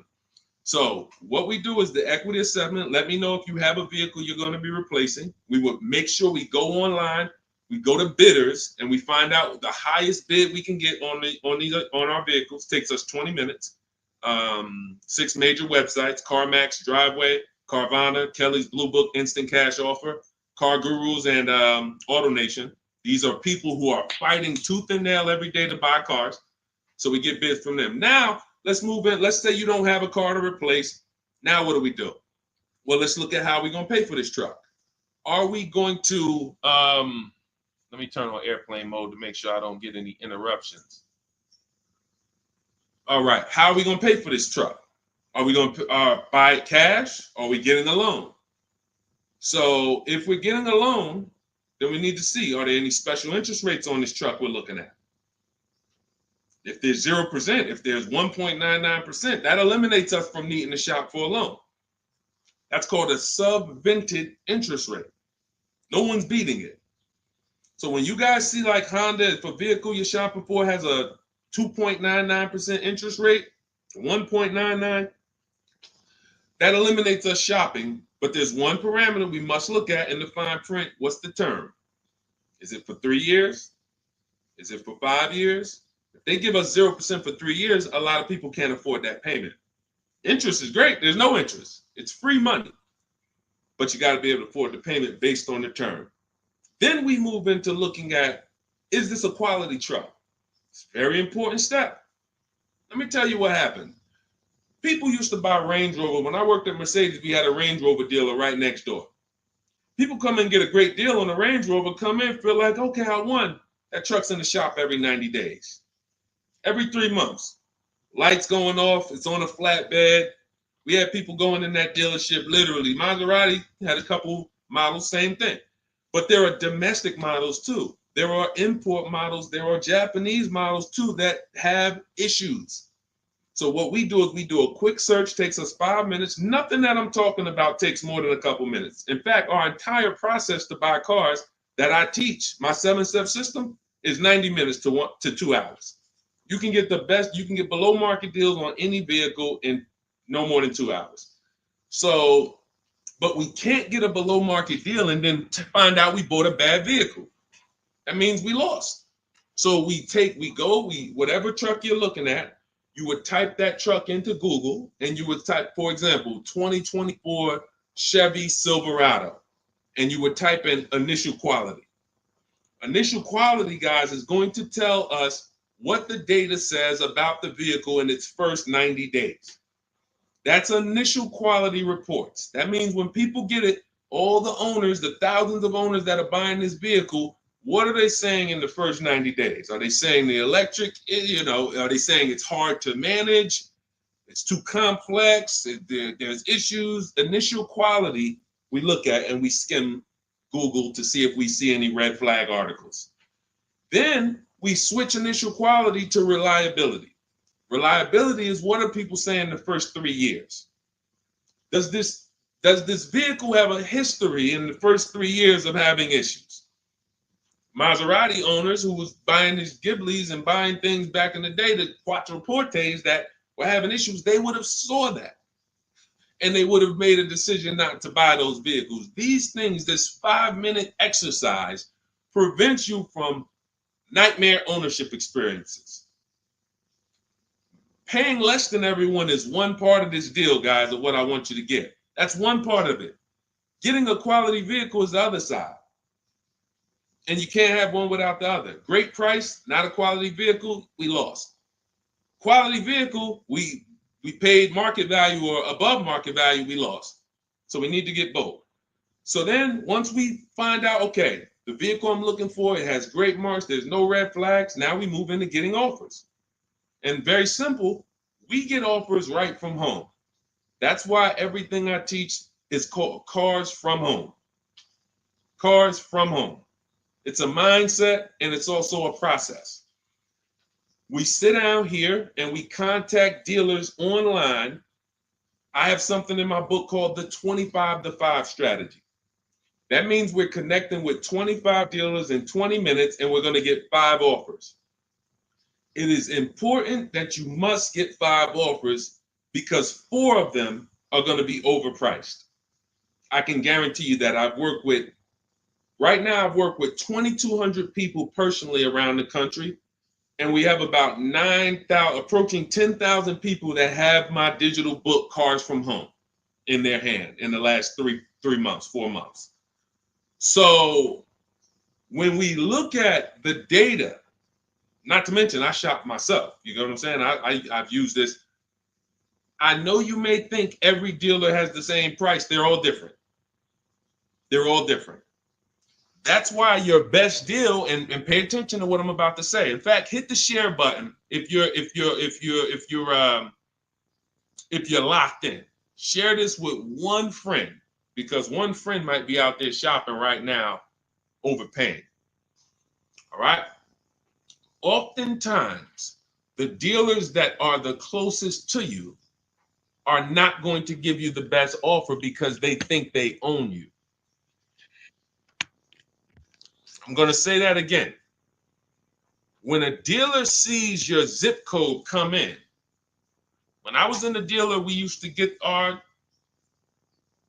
we call them leads. Anyone in sales, you know the term leads. When we see that the zip code is a zip code that is right here, 5 minutes away, 10 minutes away, 20 minutes away, there's a mindset there that this person is not going to shop. So they're not going to give you your best offer in many cases. What you're going to get is an overpriced offer, and you won't see it until you learn to speak to dealers that are a little further away from you. Now, if you're doing it my way, you're using my book, you get your copy for 75% off. You won't pay the $97 price. I have email scripts in there. We don't talk. You use these email scripts when you're buying new cars and leases. We have a different process for used cars, but we still don't talk. You have to, and what's happening is you're going to see that sometimes the offers that come from 45 minutes away, an hour away, are your best offer because they're trying to take business from their competition. Some of these smaller dealers as well who don't have the foot traffic, they're not getting 100 people coming in on a weekend. They have to depend on strategically winning business. They're using the internet to reach out and connect with people that are far away from them, and they're beating their competition. But if you're programmed to go right into your local dealer, you're never going to get their prices. Type a $ if y'all are following. Type a $ if you're following what I'm saying right now. Type a $ if you're locked in right now. Type a $ if you care about your money and you're like, you know what? We're going to unlearn all the things that we were programmed to do. I'm going to tell you here's how we know we were programmed. And if I wasn't in the car business, I'd be just like y'all. That's why it's my mission to teach. You know how we know we were programmed? We never learned to buy cars. We were indoctrinated in a way of buying cars. We didn't consciously make a decision, approached it and said, this is how I'm going to buy cars. We were indoctrinated into how people buy cars, and that's what makes the dealer principals in these dealer groups Fortune 500 companies that trade on Wall Street and make billions of dollars, because they have a predictable way that they serve the customer. It's not for the customer's benefit, it's for profit. So when you start doing this, and Scott, I just gave you the first 5 steps of our process. When you start doing this, you're going to see that the same people who you thought really liked you, Charlie down at the dealership that he sold cars to you, your parents. When you start making Charlie compete, you're going to see Charlie wasn't really for you. You're going to see that. The same person who, man, we always bought cars from him, but when you start making them compete, things change. Things change dramatically. And that's going to reveal to you, oh man, Charlie, how long you been overcharging me then? How long? See, because one dealer's best offer is not another dealer's best offer. So it's not like Charlie's lying. When he says to you, hey, listen, Ashley, listen, Miss Whittington, I can't do any better than this. This is our best offer. He may not be lying, especially, you shouldn't be there, but we do this, we never talk numbers in a dealership. But once they say that's our best offer, that's their best offer. When you hear from another dealer online, it's a different best offer. Another dealer online, it's a different best offer. And then you start saying to yourself, okay, I just need to find a dealer whose best offer is the lowest among everybody. But we can't stick with one dealer, because you'll never see how much you're overpaying by dealing with one dealer. So that's the process, Scott. That's the start. If you embrace that mindset, you're going to win every time. My 2 favorite words are multiple offers. You want to protect yourself from overpaying on anything. I don't care if you're getting your house renovated, multiple offers. Those of you who's not a good negotiator. Before we go to the next question, because I see we got a lot more questions coming, and keep typing them, and Dolan's going to pull the next one. Before we go to the next question, who's not a good negotiator? Type me. Not a good negotiator. I know we got some negotiators on here. We got a good amount of people, but who's not? You just don't like it. You're either not good at it. You don't like confrontation. It's just not your thing. Who'll be honest and let us know. It's not your thing. Okay, I see you, Brenda. Okay. All right. I see you, Tony. Okay. I see you. Let's go. Okay, we got a bunch of negotiators. Okay, I see you, Michelle. Okay, they're coming in now. Okay. Multiple offers is, you never have to be a great negotiator. If you embrace multiple offers, you never need to be a great negotiator, because what happens when you start getting multiple offers, you're not negotiating with the person trying to sell you something.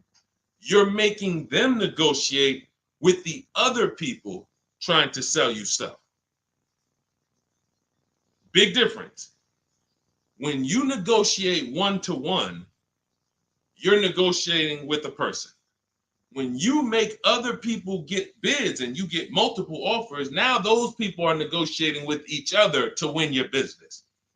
That's how we have deals. That's how we have people like Danielle here, who she got her Audi. She's paying a ridiculously low payment, $550 a month, $44,000 vehicle, no money down. That's how somebody like Sean saves 20 grand off of his F-150 Lightning here. Wrote me in. Now pay attention. Pay attention to what I'm about to tell you about Sean's deal. What's so important is he saved 20 grand, 21,000 off his new F-150 Lightning. But here's the big thing. When I asked him about the deal, I want to find his post. He said to me, no other dealer, I want you to see this. He has shopped locally. Where are we? I think this is it. Okay, hang on. Okay, I'll tell you what he said. He had to go 150 miles out to get that deal. He had to go 150 miles out to get that deal. So what you're going to see from most people who learn from me, and you'll be this way too, you're driving an hour to pick up your vehicle, but it's a great drive because you know the money you saved. You don't mind driving an hour to pick up your new vehicle when you know that I'm saving $5,000 on this hour-long trip. All those other dealers close to me that felt like they owe me, none of them wanted to make me this offer. But this one deal over here, He's beating them by $5,000. I remember this young lady in California. She was buying a Volvo, and she had to fly. She called me. She said, Southern California dealer made me the best offer. They beat my highest offer in Northern California by $4,000. All the offers I got, the best one in Northern California, this dealer in Southern California beat it by $4,000. I said, so what you gonna do? She said, I just got the plane ticket. It was $70. I said, that's what I would have did. So we have to go to where we're saving the money, y'all. This is a one-time thing. You buy your vehicle from who's making you the best offer. You service your vehicle from where it's most convenient. Two big differences. All right, go ahead, Dolan. Shoot the next one up.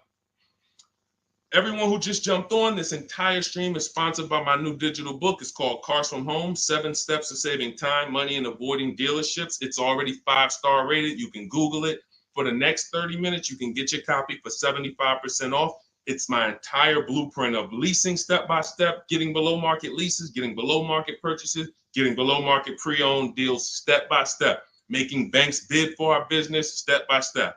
Now, 30 minutes only. After 30 minutes, the price goes back up to $97. So you can click the link in my TikTok bio, click that picture of me, or click the link in my Instagram bio, and come back to the broadcast after you get your book. As soon as you pay on that thank you page, I want you to screenshot that. There's a link to open the book right there. So not only will I email you a copy, on the thank you page, you click a link, and that book is right there too.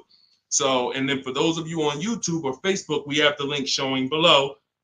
Link in the comments for you, and Facebook, you guys will see the floating link. So 30 minutes, get your copy. You won't pay the $97 price. You'll get yours for $24, and you have everything step by step. You won't have to remember any of this or watch my social media videos anymore. Okay.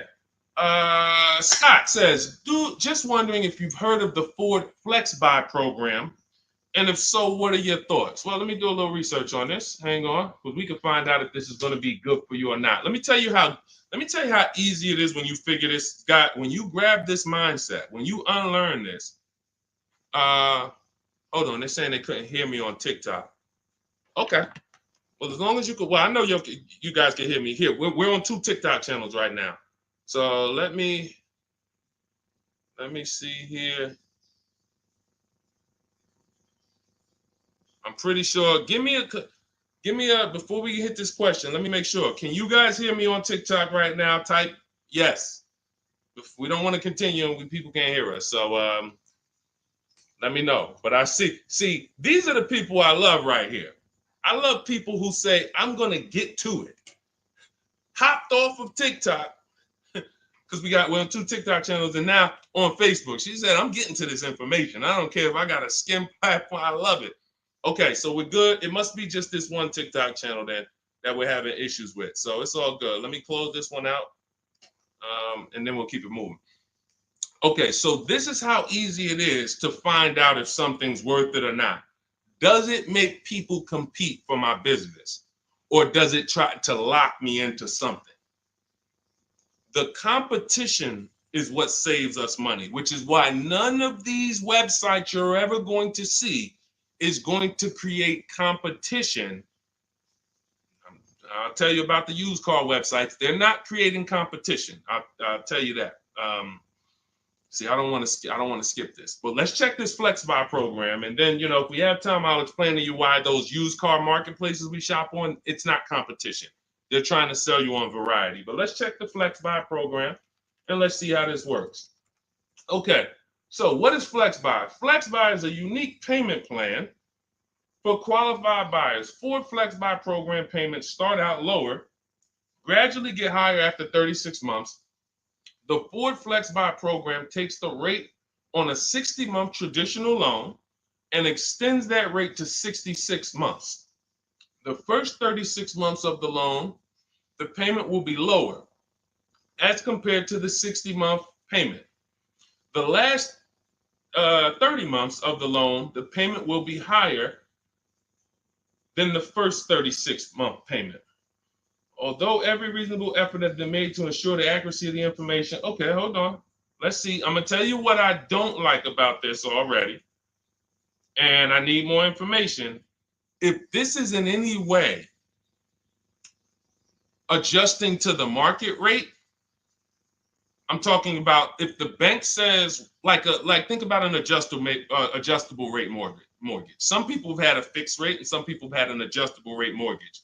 The adjustable rate is good for the lender because the lender says, all right, here, pay this rate that we agree on today, but in 3 years, 5 years, and 7 years on an adjustable rate mortgage, let's talk about what your new rate is based on what the market rate is. If that's in any way like this is trash.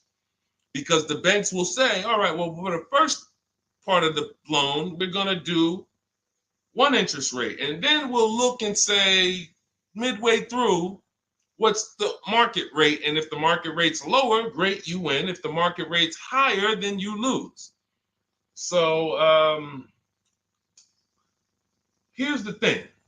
When we're getting loans, I'm getting ready to explain something to you guys called the bank bidding war.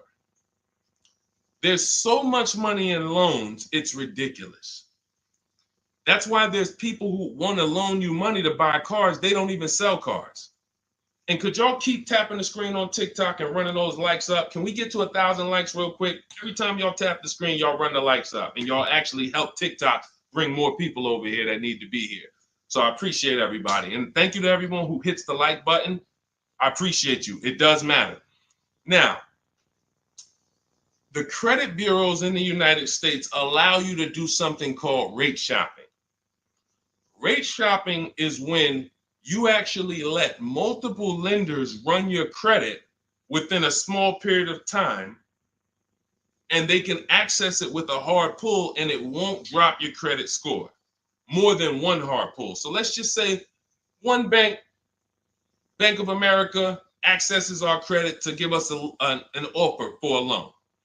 It may drop our credit 9 points because of the hard pull. If we shop within the rate window, we can have 50 banks at credit unions run our credit, and it's going to affect it the same 9 points. That's called the rate window. I haven't heard anyone talk about this. I've been talking about this for literally over 2 years. I think I have a couple big videos that you guys have shared, watched, that talk about how to do this. When you are getting your offers from banks, you want to get them after you've already found your best deal on your car. Because once you get your best deal on your car, you have everything you need now to go to the bank or go online, call the bank and get an offer. Who's had a bank tell them when they call for some type of offer, the bank tells you, well, we need you to have a car first. Who's had that happen? You call and you're coming and you're shopping for you're trying to get a pre-approval or something like that, and the bank tells you, well, we need what car are you buying? We need the car details. Well, that doesn't really make sense, right? I'm trying to get the offer so I can go get the car. But in the case of how we do it, we find our best deal on the car, then we come home and we let multiple banks and credit unions fight it out. Fight it out. Because I guarantee if this Flex Buy program doesn't allow you to shop for your rate and compare whatever rate they're going to offer to whatever rate you're going to get, you're going to lose with that program. And all they want you to do is see that, hey, well, we're going to give you flexible payments. They're trying to hook in people who just like, hey, that sounds good. Not realizing, well, if you just got a rate that was just got an interest rate that was 2 points lower, your payment would be $40 less a month. So interest rate shopping, guys, is extremely important. That's why when you get my book, I give you what's called the Bank Bidding War Blueprint. This is for you guys that are financing. I haven't added that to my book yet because I haven't had a chance to go in and restructure it. Every time I update the book, every time I come up with a new idea or a new website comes up, I update the book. I don't charge you for that. So websites go out of business. Room went out of business earlier this year. Websites go out of business. I'm not going to charge you for each time something changes because we use an online program. But what I did was when you get your book, you get the book, Cars from Home, and then you get the Bank Bidding War Blueprint. All this is the strategies we use to make banks and credit unions bid. I need you guys making people bid for your own sake, for your confidence, for your empowerment, for your experience. You're going to feel like I'm the prize. I'm spending $50,000 here. Why the heck am I begging people to sell me a car? Who's ever felt like they're begging people? Come on, can you take off another 1,000? Come on, can you drop it by $50 a month? Come on. You're begging people. Meanwhile, this is a 5-figure transaction. So when you flip the tables like we've been doing, like all of the people, if you're on Instagram or if you're on YouTube, you can see all of these people. You can see Zafrina, you can see Jared. Look at all these deals. People posting their numbers. Teddy, Rosalie. How does Rosalie get a 65? How much is this vehicle? How much? How does Rosalie get a $60,000 vehicle at $592 a month with no money down? How does she lease that vehicle at $592 when the same daggone Infinity advertisements we see say, hey, come put $5,000 down plus tax and you can pay that price? She did it with no money down. How? Bids. Okay? Bids. All right. Scott, if the program doesn't make people bid, it's no good. I don't care if it's flex buy, X buy, friends and family. If it's not making people bid, it's trash. It's for them, not us. Okay? I think I beat that horse down. So we can go to the next question now. Go ahead, Dolan. Remember, everybody, you have 30 minutes to get your copy for 75% off. Make sure you save my support email just in case you type your email wrong. Sometimes the book doesn't end up in your inbox. Just hit support, send them an email. My team works 7 days a week. Hey, didn't get my book. They'll get you a copy. We want the book in your inbox. We want you using it immediately. All right. This is Lorraine Celine. Thank you. I followed you in your advice on shopping for a used car, and I bought a 2007 Honda Accord at a great price. Thank you for your knowledge and advice. Amen. Congratulations. Enjoy it. Honda's a great vehicle. If you took the steps and made sure you were getting a good one, title, service records, accident history, a great Honda Accord is incredible. Even some of these vehicles, guys, long-term owners, some of you long-term owners, you need to understand which vehicles have the best longevity records. And Honda Accord is one of them. Congratulations, Lorraine. Enjoy it. God bless you. Go ahead, Dolan. Next one. Buying a Porsche Cayenne Coupe. Need help. Okay, well, you sound almost like Scott. We started with the process. How many years are you keeping the car? If I could find my, oh man, I don't have time to find it right now. I know why. There's a young lady who came. I want to tell you something how important deal structure is. Who was taught never to lease a car? I want you to be honest. Type me if you were taught never to lease a car. If everyone who's willing to be honest, again, it may sound like some of the things that I'm talking about is bad news first. That's because it is. I have to give you the bad news first, and then we get to the good news. All right. So now I see some misconceptions coming out already. I see Wanda. Okay. I see Black F22. He said you never own it. I want you to understand something about what you just said. If you're a person who keeps that car 8+ years, then you can own it. I'm going to tell you why. Cars depreciate like this. Cars drop in value like this. This is the scale. That's why you buy a car today for $40,000.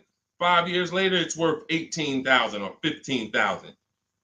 You're losing value. People care about this. You know who cares about this more than anyone? You guys, you know who cares about this more than anyone? Banks. Banks. Banks don't want to own things that do this. Now look, Black is coming with a lot of stuff right now. Let's talk to Black. And let's talk to the people like Black, because Black is somebody who will tell you never lease a car. He just said you're basically renting it. You never own it. Now let's get to the point. I want to show everyone on here. Thank you, Black. I'm glad you're here because we're getting ready to use this as an opportunity to prove a point. let me take let's look at Ansley's deal he just got leasing. And we'll talk about mileage. You can build lease mileage up to 30,000 miles per year. So it doesn't matter. First thing people think, well, leasing, they limit you. No, you pick your mileage on a lease.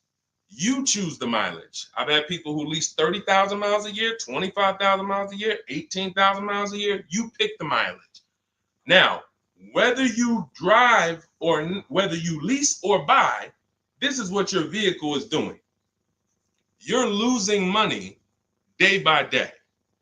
So when you go and you buy a vehicle, you're losing money day by day. The reason I created the 8-year rule is for you to understand that at some point, you stop losing value day by day. You lose less value. This is what we call beating depreciation. It comes with long-term ownership.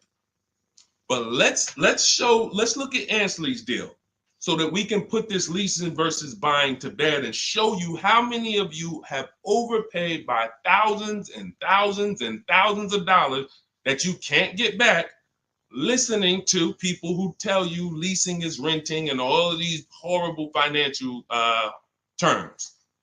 Let's go to the numbers.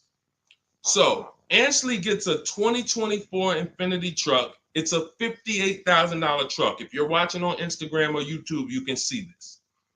It's a $58,000 truck. Guys, some of you know because you've seen some stuff, every $5,000 on a loan is how much per month? Every $5,000 we borrow on a loan, 5 years, is about how much per month?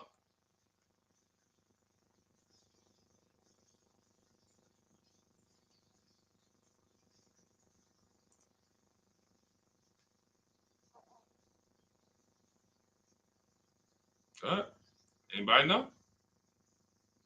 Thank you, Michelle. $100. Told you, shout out to the people who tapped in, locked in. See, I love the people who are locked in. It's some people who just they sleep at the wheel. I need the people who are locked in. I'm really only talking to you. Now, that means this vehicle that Ashley went in to get, his $58,000 vehicle, if he would have just said, all right, I want to buy it because I was taught leasing is renting, how much is it going to cost me a month? No money down. Let's figure, we're going to compare apples to apples. No money down.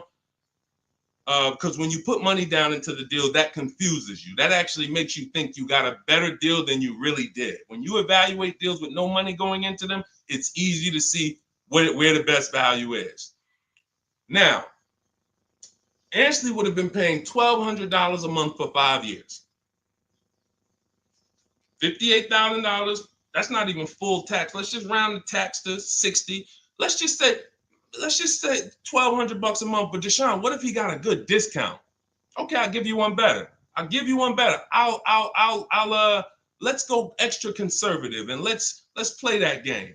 Let's pretend that he's using my strategies and he found out a way to save a huge amount of money off this brand new Infiniti. He's getting bids, he's using my strategy, but he's not leasing because he's been programmed not to lease.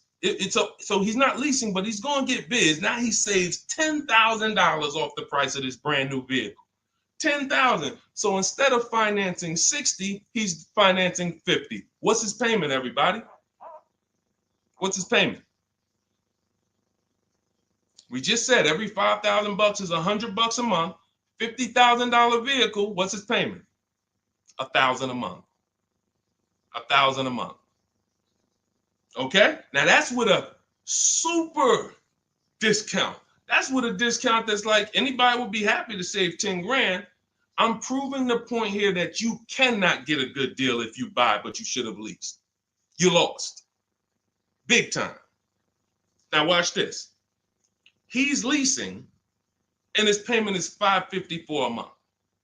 So now somebody like Black, somebody like Miggy over here that agrees with Black, they pull up in their Infiniti truck, right?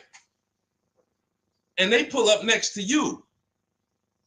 And y'all are both driving the exact same truck. And you look at them and you're like, hey, man, we got the same truck. Now they're going to say something to you like, yeah, you know, man, it's expensive though, man. It costs to drive this, right? And you're going to look at them and be like, oh, how much you paying? You know, I did a no money down deal. So I know I did all right. I did no money down, but I'm paying $1,000 per month for this. Oh, really? I did no money down too, but I'm paying $554. Wait, you? Yeah. Oh, yeah. I leased this. I drive it for 3 years, then I give it back. Oh, yeah, but I own this. I'm gonna own this in 5 years at $1,000 a month. This mine right here. Okay. All right. Listen. God bless you. Have a good enjoy, man. Enjoy. Now let's go one more scenario. Let's go to the person who says, Deshone, I don't buy used. I don't buy new though. I only buy used. Cool. Let's say you pull up in your new lease that you just got. And again, everyone shouldn't be leasing. That's why step 1 in my book is called the 8-year rule.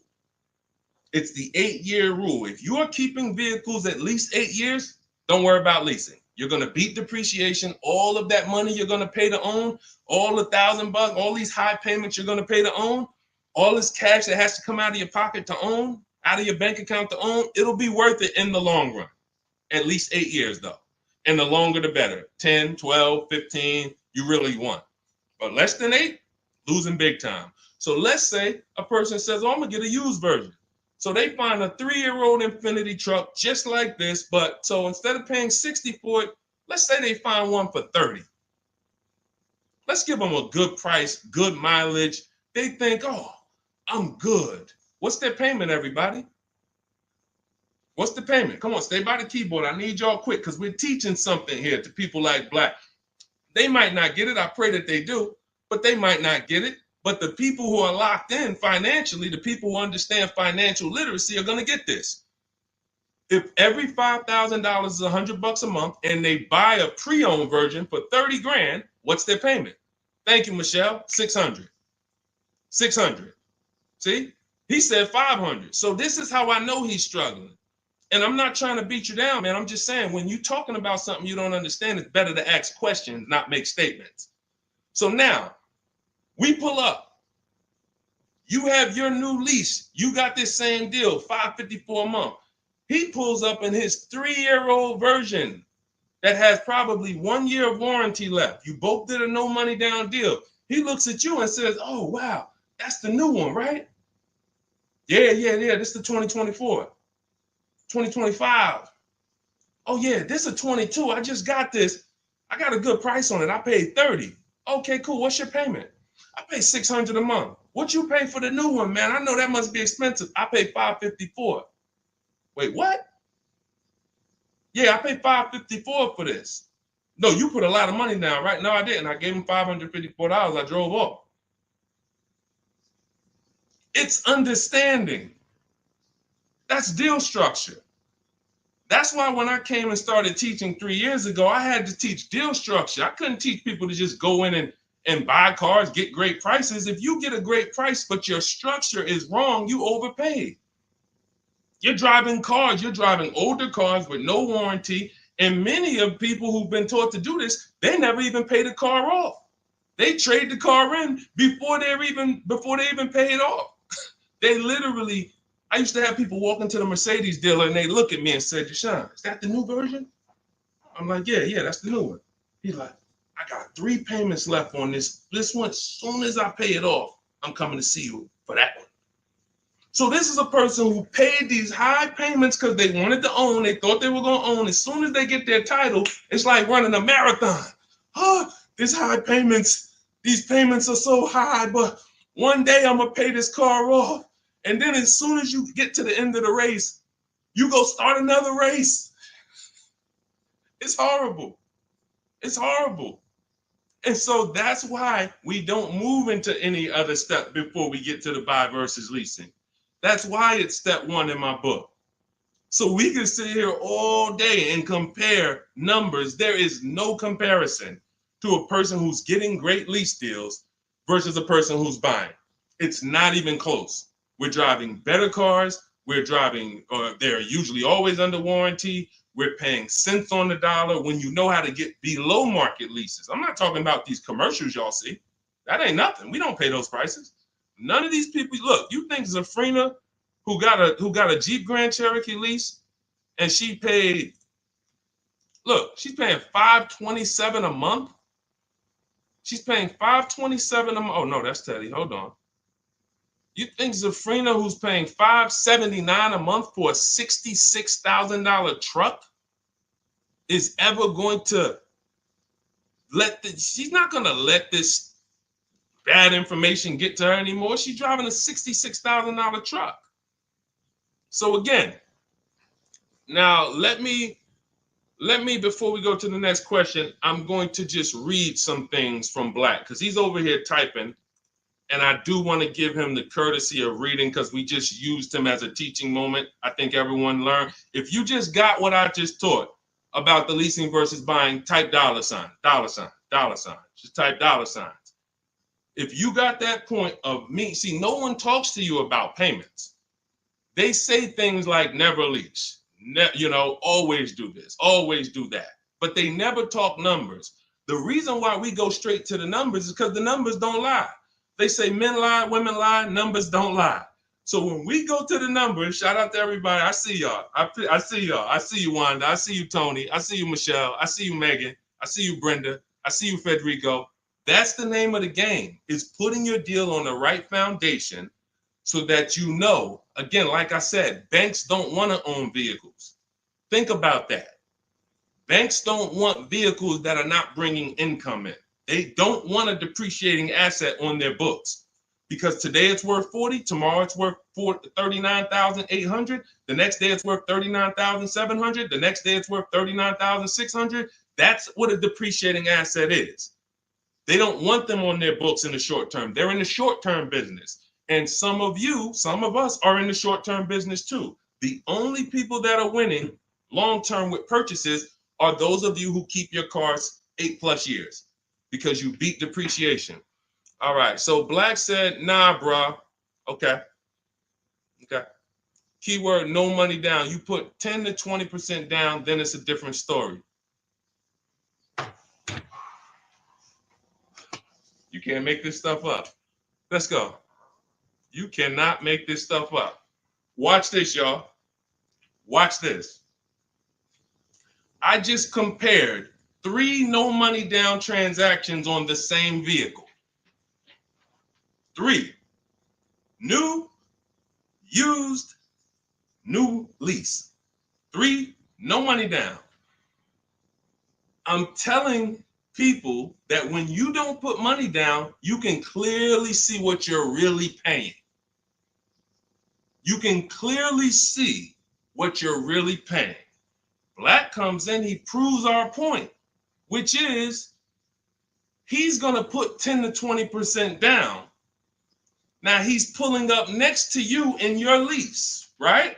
You're $554 a month, brand new, fully warranted, all the latest and greatest features. Now he puts 10 to 20% down on that's $10,000 to $12,000.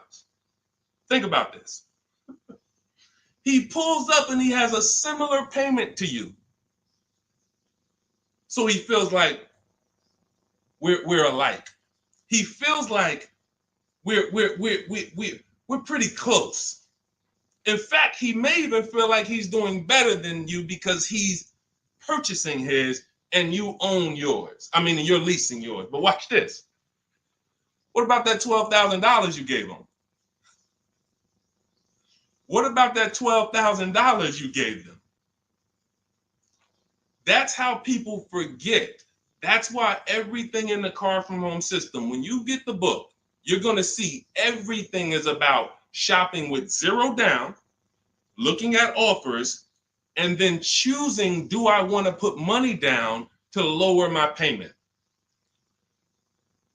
Money down does not buy your deal. I made a video about this. Some of you have seen it and shared it. People who make a down payment and think they got a deal.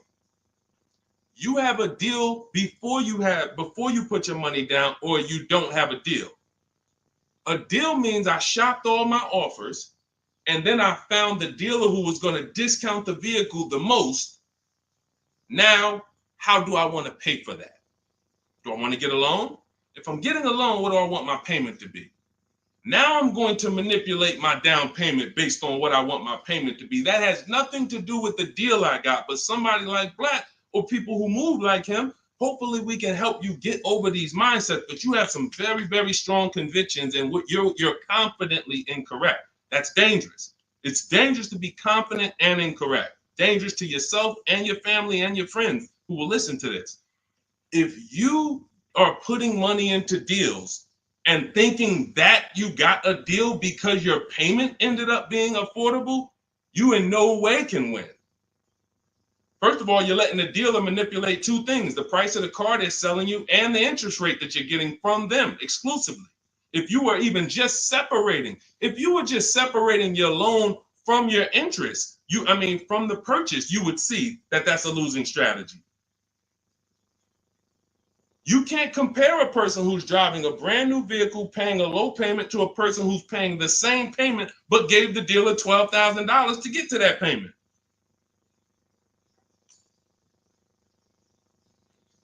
And look, here we go. Now let's get ready for the next question, because Black just said, I believe in the Ramsey rules, not leasing cars, and he's costing you. Now, let me ask you a question. How many years are you keeping your car, Black, on average? And let's just move on from there. We've given you enough, and you've been great. You have been great. I think we have all learned. You've given me a lot of things to be able to teach the audience who's willing to learn, but there is in no way, shape, or form. 3 to 4 years. My man, you are losing like crazy. Look, he's buying cars like this and flipping them.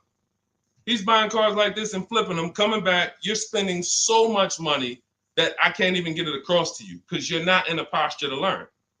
You are literally buying cars in their deepest state of depreciation because somebody told you don't lease. You listen to them. You buy the car here. It's worth $40 the day you buy it. You come back in 3 to 4 years to get a new one. They give you $20 for that car. You spent $20 grand. You lost $20 grand in depreciation in 3 years.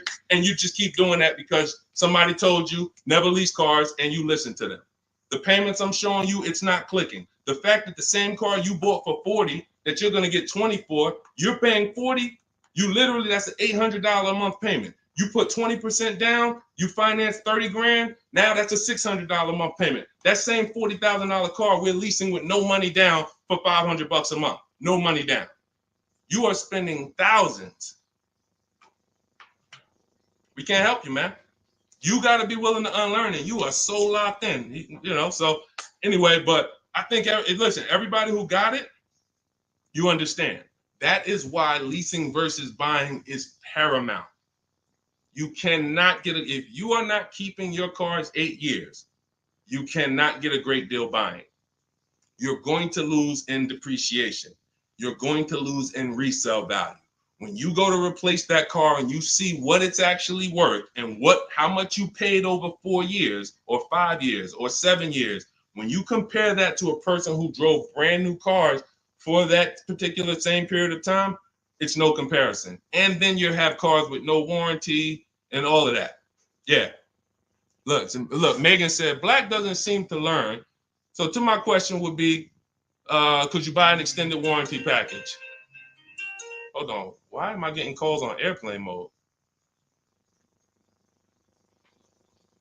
Sorry, guys. I hold on. Let me put on Do Not Disturb. All right, so go ahead, Dolan. Shoot some. Let's get to Megan's question, and then let's try to go through a couple more. But that was good. That was good, Black. Thank you, because we wouldn't have been able to teach on those points without your questions.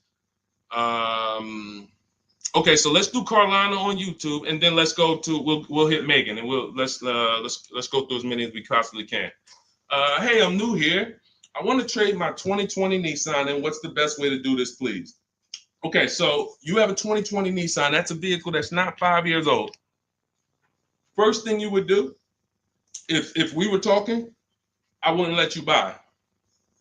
Unless you're telling me you're going to keep the next car 8 years, you're losing, because that 2020 Nissan, first thing we want to do is decide whether we're buying or leasing the next vehicle. And as we just said, if you're not keeping the next vehicle 8 years, you should be shopping for below market leases. Then you want to now see what is the most money you can get for that Nissan. We don't depend on a dealer to tell us. You're going to go to these 6 websites. These are 6 websites. You do this in 15 minutes. You're going to find out what that vehicle is truly worth. You find out what your vehicle is worth with offers, not with anything else. Offers. So go to CarMax, Driveway. Write this down. I told you, stay locked in because we do dialogue here. It's not just me talking. Unless you got a notepad, you got to stay locked in and ready. We're going to go to CarMax. We're going to go to Driveway. We're going to go to Carvana. We're going to go to KBB Instant Cash Offer. These are all offer sites. These are people you walk in, they do an inspection, they cut you a check, you're out of there in an hour with a check. They're not trying to sell your car, they just want to buy your car. Driveway, Carvana, CarMax, KBB Instant Cash Offer, Car Gurus, and Auto Nation. 6 offers, 6 bids. That's going to tell you what your vehicle is worth, and that's going to tell you if you have equity or negative equity. Equity or negative equity. Okay? So that's the first thing you need to do. First 2 things is ask yourself, how many years are you keeping the next car? And then do your equity assessment to see, do you have positive equity that could either go in your bank account or negative equity that's going to be carried over to your next deal. So that's the first step. Okay, do that first. Now, here's the beautiful thing. When I was at the dealer, I would have people who walked in as soon as I asked them how many years they were keeping the car. If they were telling me 5, like, remember the guy I mentioned a little while ago on the stream? I said he comes into the dealership. Hey, Deshone, is that the new one? As soon as he gets his title, he comes in and trades it in. I told him, there's no point in you waiting for the title. First of all, you can replace a vehicle without the title. That's fine. But again, he was taught, hey, I got to wait for my title, and then I make a move. So he always has a payment. 5-year loan, 6-year loan, pays it off, gets a new car. He always has a payment. It's just super high. But what I would do if he was listening, if he was open to financial advice, I would tell them, you're going to cash that vehicle out. That means you're going to sell this vehicle. We're going to give you a check for that. So whatever it's worth, 15, 18 grand, it's paid off. That's going to go in your pocket. Now, what he was used to doing was, well, whatever it's worth, don't I have to put that down on the next vehicle to be able to get my payment where I want it? And this was the best news I was able to deliver. This is why, and if you talk to anybody in New Jersey who dealt with me, this is how I've been. I've been the same way. From the minute I started learning about financial literacy when it comes to cars, I was a consultant educating my clients on how to keep the most money in their pocket and drive the best cars. When he would say, well, I say, are you familiar with leasing? And I would ask, how much do you drive a year? And he would say, I think about, maybe 13, 14,000. Say, let's go look at your old vehicle. We look at your old vehicle. We see, okay, yeah, based on what's on the mileage now, you drive about 14,000 a year. Here's what we're going to do. Whatever your car is worth, you're going to put that in your bank account. Let me show you what a competitive lease would look like. I make him the offer. He's like, wait a minute. This is my payment, and I could drive as much as I want. That's it. You could drive the same amount you've been driving. So I'm paying less than I was paying to own this thing? And you about to give me a check back for 12 grand, 15 grand? Yeah. This is what I want to do for the people who have been programmed that buying cars is how you should do it. Again, long-term owners, you should not be thinking about leasing. But here's how I know you need it in your tool belt, because your daughter may not be a long-term owner. Your spouse may not be a long-term owner.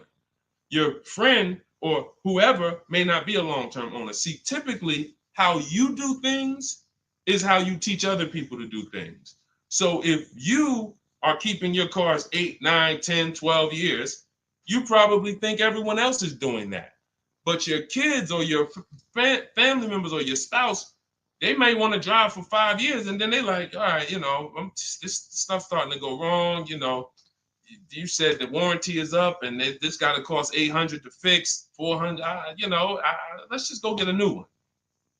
Those are the people who don't have the values to keep a car long term, and you should not be buying cars for them. They should be shopping for. Now, both cases you need below market deals, but it does not. But knowing how long you're going to keep the car is how you're going to beat depreciation. So all of this is in my digital book, guys. Everything I'm talking about on this stream is in my step-by-step book. A lot of what we talk about on these streams and in my social media videos is what not to do. My book is about what to do. It's like, do this, do this, do this, do this, steps, check it off the list. Next thing you know, you got below market deals from home. There's only 3 things we go into the dealership for: test drive, have our car appraised, and to pick up a car. We are not there to shop. We're not there to get numbers. We're not there to negotiate. We do all of this stuff from home. So for 30 minutes, if you visited the website already, you'll see the timer, 30 minutes, you can get 75% off your copy. It'll be in your inbox in literally seconds. And as soon as you pay, in my TikTok bio, in my Instagram bio, Facebook, we have a link floating for you. You guys should be able to see the link. And then Instagram, we have YouTube, we have a comment pinned for you guys. You'll have the book, but as soon as you pay, you're going to see the thank you page. It says screenshot this page. You'll see my support team email. Sometimes you type your email wrong. Contact support if the book is not in your inbox in literally 5-10 minutes.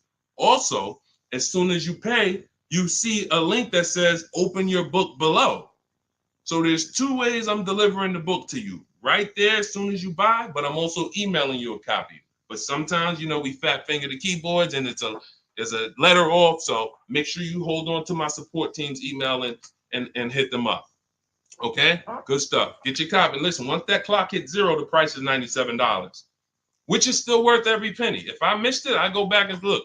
Knowing what I know, knowing what the people know, look at Tiffany. Look at Tiffany's deal.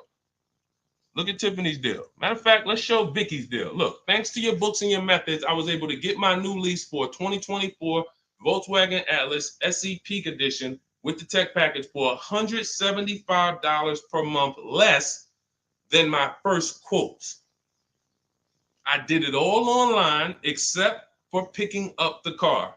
I put no money down other than my first month's payment and DMV, which is probably $200, and saved over $6,000 on the life of that lease using your negotiating scripts. We have email scripts. This is what I want for you. I want you guys not just getting cars. Everybody's getting cars. You'll see people posting their car. Oh, I needed an upgrade. Look, get a bunch of likes. Hey, had to treat myself. You'll never see the numbers though. I want you, every time you get a car, I want you just as excited about the numbers you got as the car. And this will make sure you get there. Go ahead, Dolan. Shoot the next one up. Okay, Brandon from TikTok. I've lifted the Denali truck. I owe $6,500 on it. It has 163,000 miles.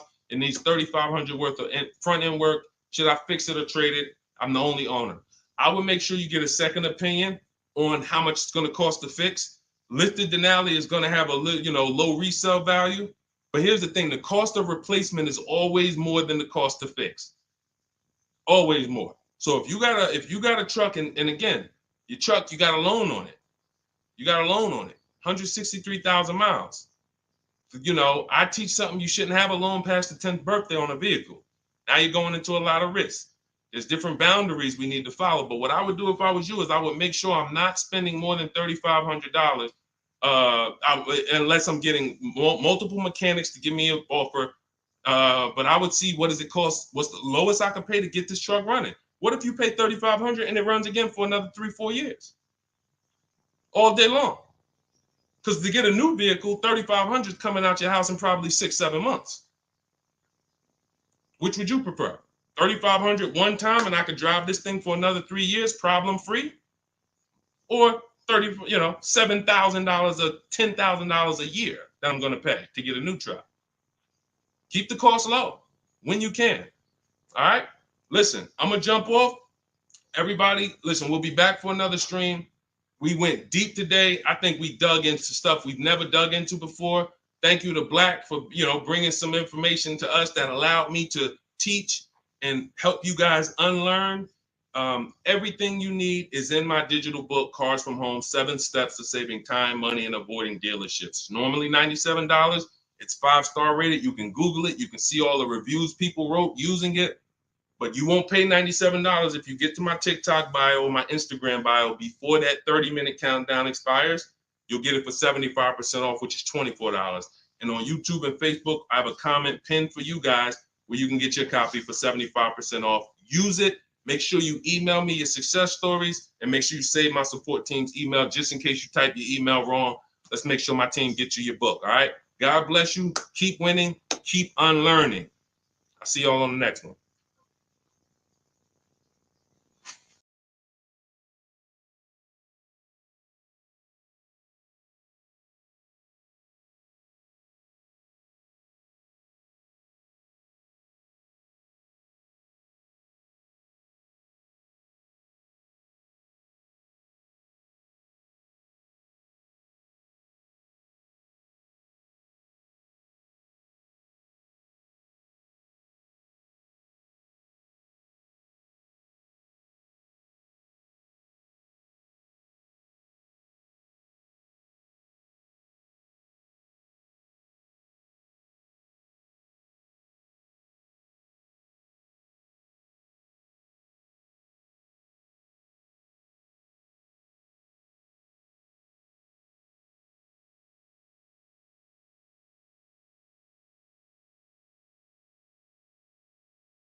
Hit go live, then we'll roll in.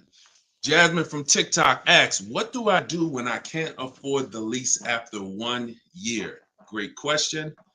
You want to do an equity assessment, see if you can sell it. There's two main ways to sell a lease. You could have somebody assume it. You can go to a site like Shop a Lease, and if you have a good car payment, you could list the car there and somebody could take over it, but it must be a good car payment relative to the deal. If you're paying, if you overpaid per month, then you're going to have a hard time getting someone to take over the lease. But if not, you can get rid of it there. Second is, I want you to call the leasing company, ask for your payoff, and then you're going to call, once you get your payoff, I want you to ask them if you have a third-party restriction. Those are the two questions you're going to ask your leasing company. And then once you get that number, which is your payoff, you're going to go to CarMax.com, Driveway, Carvana. This will take you 20 minutes to do. Kelly's Blue Book Instant Cash Offer, AutoNation, Sell My Car, and Car Guru, Sell My Car. You want to get 6 offers. It's very important when you're on those sites. When they ask you, is your car owned, leased, or financed, put owned. That's going to tell you what the market value cash is for your car to get rid of it in a day.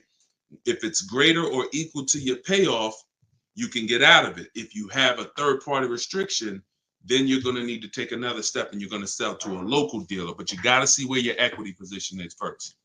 Got to see where your equity position is first. All right, I'm going on and I'm sharing the broadcast, and then Dolan, you could queue up the next question. We're live on TikTok, Instagram, YouTube, and Facebook. So we are going to be taking questions from all platforms. The first one came from TikTok. We got a couple queued up on TikTok. So shoot the next one in, Dolan, and we'll get to it. All right, this is another one from TikTok. I have 2 payments left on my lease. What's my next step? Equity assessment. Who's returned a lease to a dealership, just dropped it off when it was done? You never assessed any equity. You didn't even know. Who didn't know that a lease could have equity that you could put in your pocket? It's not a guarantee, but many people all through the pandemic, we were showing them how to put $5,000, $10,000, $12,000 in equity in their pocket from the end of their lease. I sold my lease. End of my Jeep lease, I made $8,900. My mother made $10,200. Now that was when everything was worth 7 to 10 grand more than it's worth. That was when the market was once in a lifetime. But does not mean we will never return a lease without doing an equity assessment. If you've done it, I want you to raise your hand and say, you know what, I turned in my lease. If you ever just dropped it off, you can't do that again. You must know if you have equity, and you follow those steps that I just gave to Jasmine. I think that was Jasmine who asked the first question. That is what's called in my book, In my process, that's the equity assessment. That is what you do. Everything I'm teaching you guys is from my new digital book, Car Shopping for People That Hate Car Shopping, 7 Steps to Saving Time, Money, and Avoiding Dealerships. So every question you ask, when I answer it, it's going to be out of one of those 7 steps. And the equity assessment is step 2. You must do that before you ever return a lease for the rest of your life. A lot of you gave back thousands of dollars to dealerships and you didn't realize you were doing it. They bought those cars, put that money in their bank account when it should have been in yours. Yep. All right. Go ahead. Shoot the next one up, Dolan. All right. All right. This one's from TikTok as well. Let's go.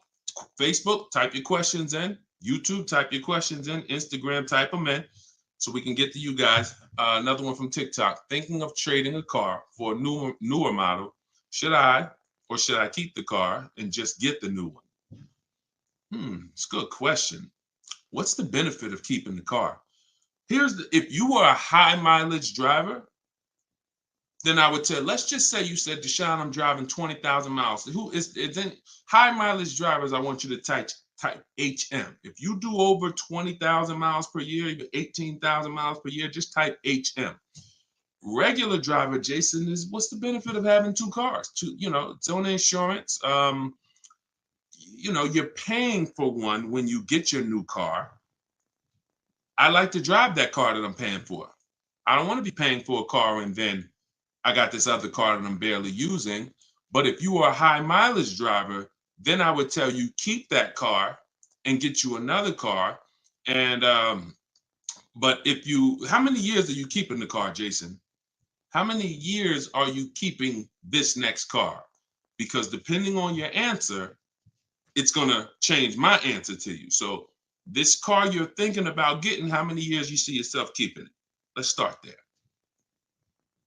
Come on and shout out to the sharers. I see y'all running the likes up on TikTok and y'all keep tapping that screen. Just every couple minutes, throw a couple taps. It really helps the broadcast, and I appreciate everybody who's helping us get this message out. I really do. We couldn't do this without you. Let's see if maybe 5 years, then you should not be buying that car, Jason. You should be leasing. And I'm going to break this down for you really quick because some of you know the depreciation curve. And the rule of thumb is when we talk about the hidden money in your car deals, my job is not to just teach you, if you're willing to listen, how to save thousands of dollars by making dealers and banks bid on your business. That's how we make sure we get the best prices. You can't get the best price. You can't make the best deal if you buy, but you should have leased. It's impossible. Because the depreciation curve looks like this, y'all. If you buy a car today for $30,000 today, I give you a car. I'm gonna show you something. I want everybody stay close to your keyboard. I don't want to, when I ask you a question, type as quick as you can so we can keep the dialogue going. If I gave you a $30,000 car right now, put it outside your house, you don't drive it 1 mile, you don't even touch it. We go outside a year later. Is it worth $30,000? You didn't drive it 1 mile. You said, Deshone, I don't need the car, but I'm leaving it here. It's yours. You don't drive it 1 mile. Is it worth $30,000? No. So that's your first intro into depreciation, the unseen expense. Let's go a little deeper. If you put 10,000 miles on it, it's worth less, right? If you put no money in it, if you put no mileage on it, it's already lost thousands. If you put 10,000 miles on it, it's worth less, right? High mileage driver, let's say you put 20,000, it's worth less, right? Now what you're seeing is the expense you've been taught not to see, which is depreciation. It has nothing to do with car payments. It has everything to do with that. We've heard people say, oh, cars are depreciating asset, cars are depreciating. What does that actually mean? I'm showing you what that means. I'm showing you what that means. When you're buying something that goes down in value, you have to look at when it's going down, when is it losing its most value, and your goal should be to avoid replacing it while it's losing the most value. How many of you have a car outside right now, outside your house? You've had it for at least 8 or 9 years. Type the number of years you've had it. If it's more than 8, don't type 3, don't type 5. For those of you who have a vehicle outside right now and it's been in your home, in your household for at least 8 years, I want you to type the number of years. All right, we got Jason 10, we got 13, we got 8, we got 20, we got 14. Okay, so we got 10. This is the leasing versus buying question, and there's nothing more important than this to the foundation of your deal.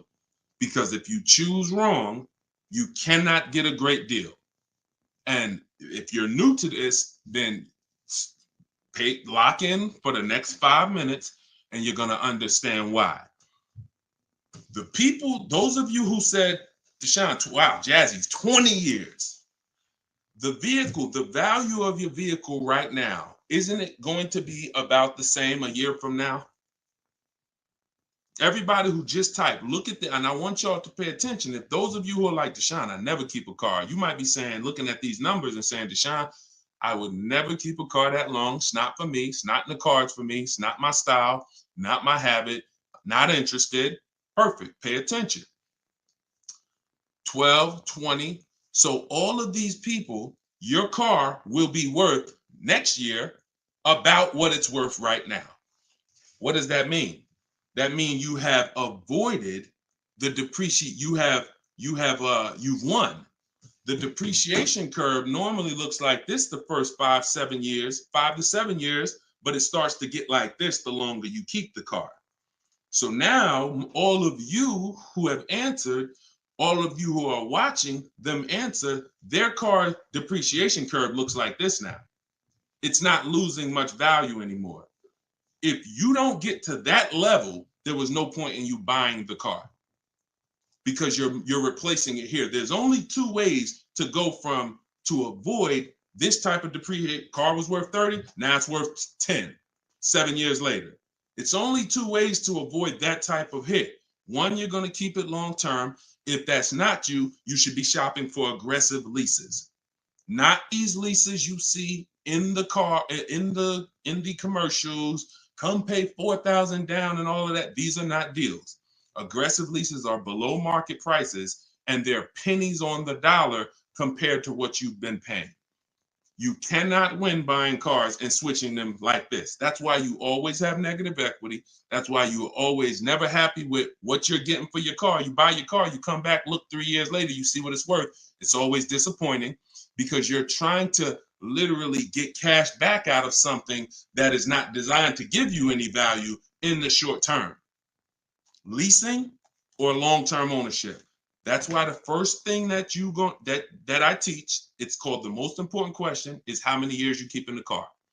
If it's not 8, then you should be leasing. It's not even a question. We'll go deeper on that throughout the show. Anyone who wants to know more about that, you keep asking, because once I open up that Pandora's box, it's like your mind is like, oh, but everything I heard about leasing, I heard it was bad. I heard you can't drive that much. I heard that yada, yada. They bill you for all of this stuff. All of those things, I'm going to help you unlearn because unfortunately, the people who taught you that were confidently incorrect, which is dangerous. Confidently incorrect is you're dangerous to yourself and others. So, all right, so that's the key. If that's the key, Jason, don't think about buying if you're not keeping 8 years. You're going to overspend. And we'll talk more about that throughout the broadcast. Feel free to ask follow-up questions.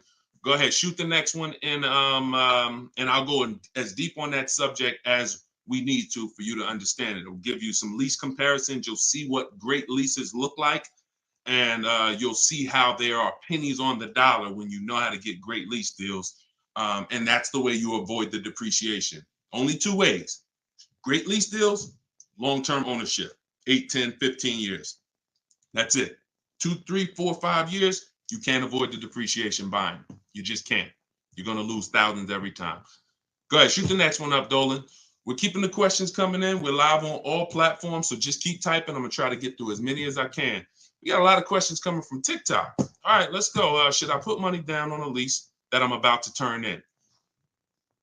That you're about to turn in. I'm gonna assume you meant, should I put money down on the lease that you're about to get? So check it out. Here's how you shop all your lease deals from now on. there's one thing that I never want you to say again. It's really two things, but in this subject, the other thing is trade. This is down payment. I want you to eliminate the words down payment from your vocabulary because it's been used as an opportunity to get more money out of you.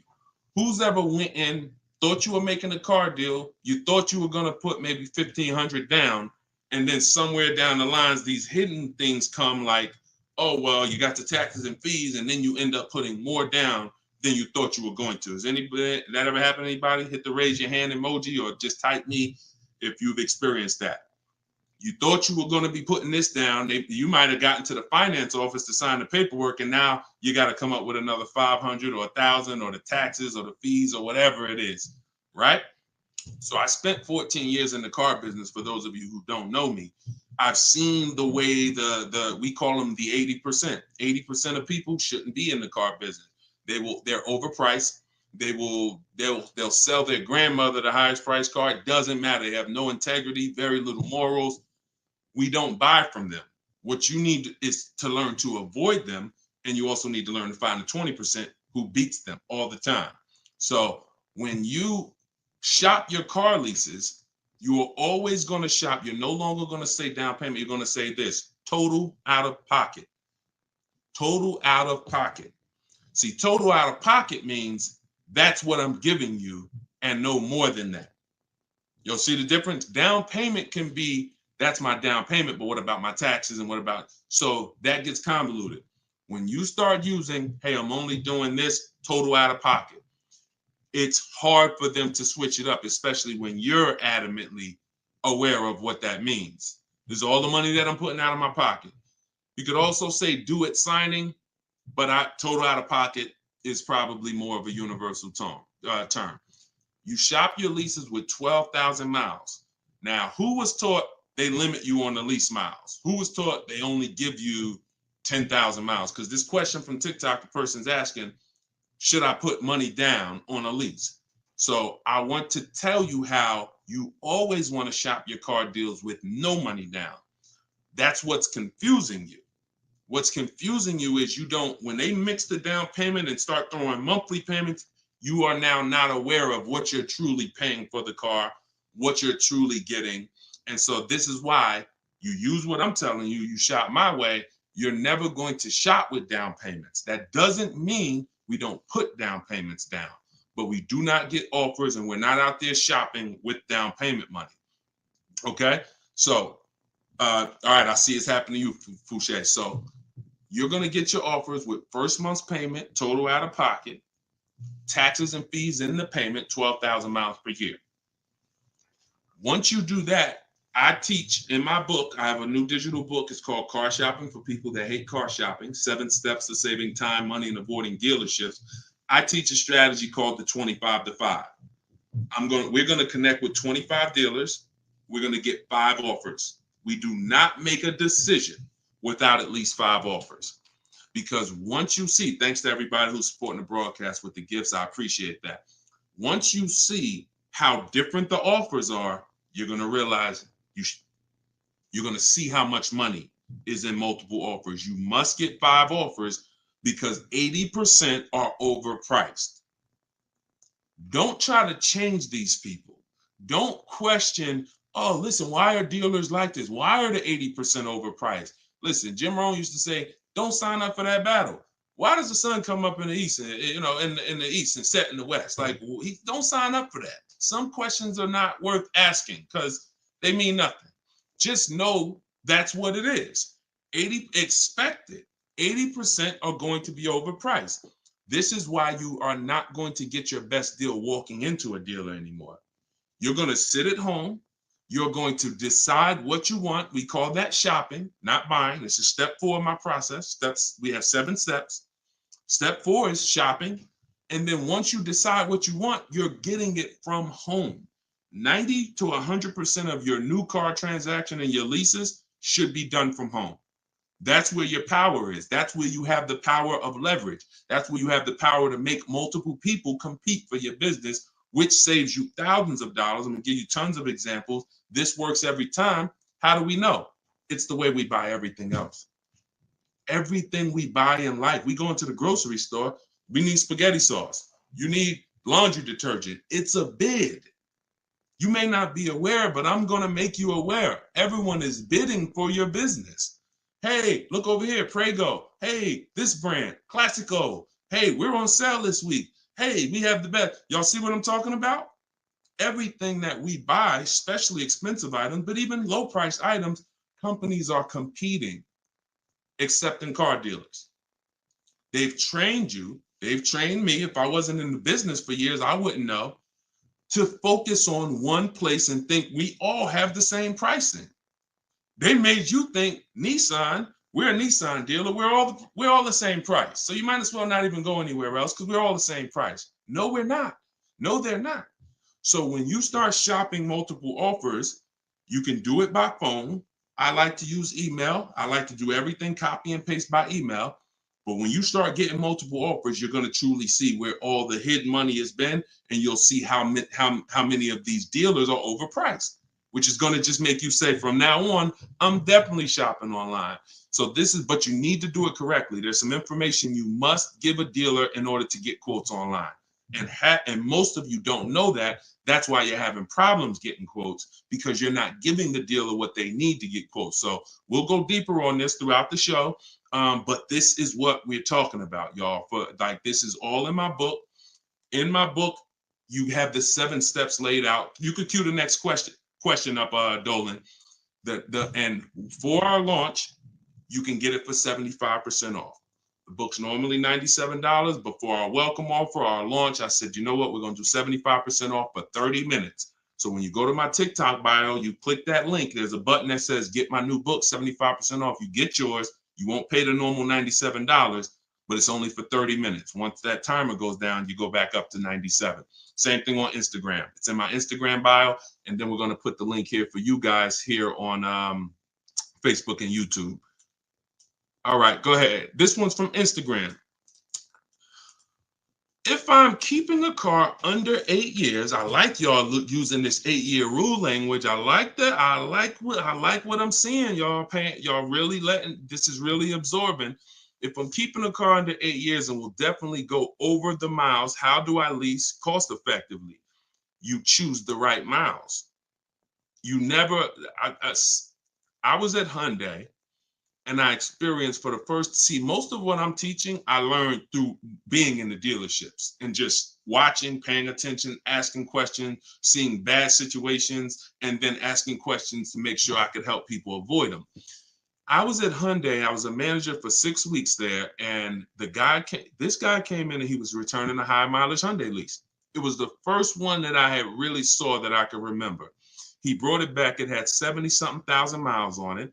And I was just like fascinated. I said, you lease this? He said, yeah. All I do is lease. He said, man, I'm in sales. I used to buy these cars.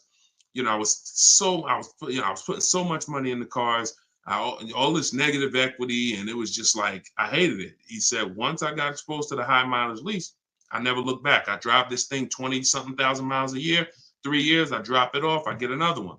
And so I said, okay. Because I had also experienced high mileage people coming back with lots of miles, but a lot of negative equity with it. Hey, Deshone, I'm looking to change this thing. How many miles you got on it? I got, 180. It's all highway. And then you look at what you owe, high mileage drivers. And I'm like, God, man, it's going to be hard because you got all this negative equity. So once he exposed me to that, I looked at his payment and I said, man, he's only paying a couple dollars more, $150, $200 more per month to have all the mileage. That $150, $200 a month is a lot less than the depreciation hit that he's taking. Again, going back to the unseen expense. We already said, we park a car outside your driveway tonight, it's 30 grand. Next, I asked everybody on here, is it worth 30,000 tomorrow, a year from now? If you don't drive it, everyone unanimously said, no, it's not. So even without mileage, it goes down. When you do regular mileage, it goes down more. Somebody doing 25,000, this is how you're destroying the value of your car. But at the same time, the loan is still staying high. So once I saw that you could avoid that with a high mileage lease, that became part of one of the strategies that I teach for high mileage drivers. This is only if you're short term. Pay attention to what Maddie's question said. If I'm not keeping it 8 years. If he was, there's plenty of cars that you can keep 8 years and just put a ton of miles on it. You're not worried about trading them or selling them because we don't trade. You're just going to get the maximum value out of it. In his case, he knows he's not keeping it 8 years. How are we avoiding the short-term depreciation? You do that with a high mileage lease. Second strategy, Matt, this is also in my book. I have 2 strategies for short-term high mileage drivers. That's one way. Shop for your lease, 12,000 miles a year, identify the best bid, and then once you identify the best bid out of 5, you have them adjusted to a high mileage lease. Second is you buy your car, or if you have a car now, you keep that car, pay that car off, and now you're going to go lease your nice car, and that's going to be your second car. I call that 2 cars, 1 payment in my book. That's what it's called. And now you have, because some people say, Deshone, you know what? I want a nice car. I drive a lot for work, but man, I want to get me something nice, but I don't want to just be destroying it. And this strategy becomes perfect for them. This guy who's doing the high mileage lease with Hyundai, that's not a nice car. Especially once it gets up to 60, 70,000, it's not so some people are like, you know what? I want a nice car. I'll have my mileage car. I'll do, half the mileage on that. And then I'll go and lease me something and I'll do half the mileage on that.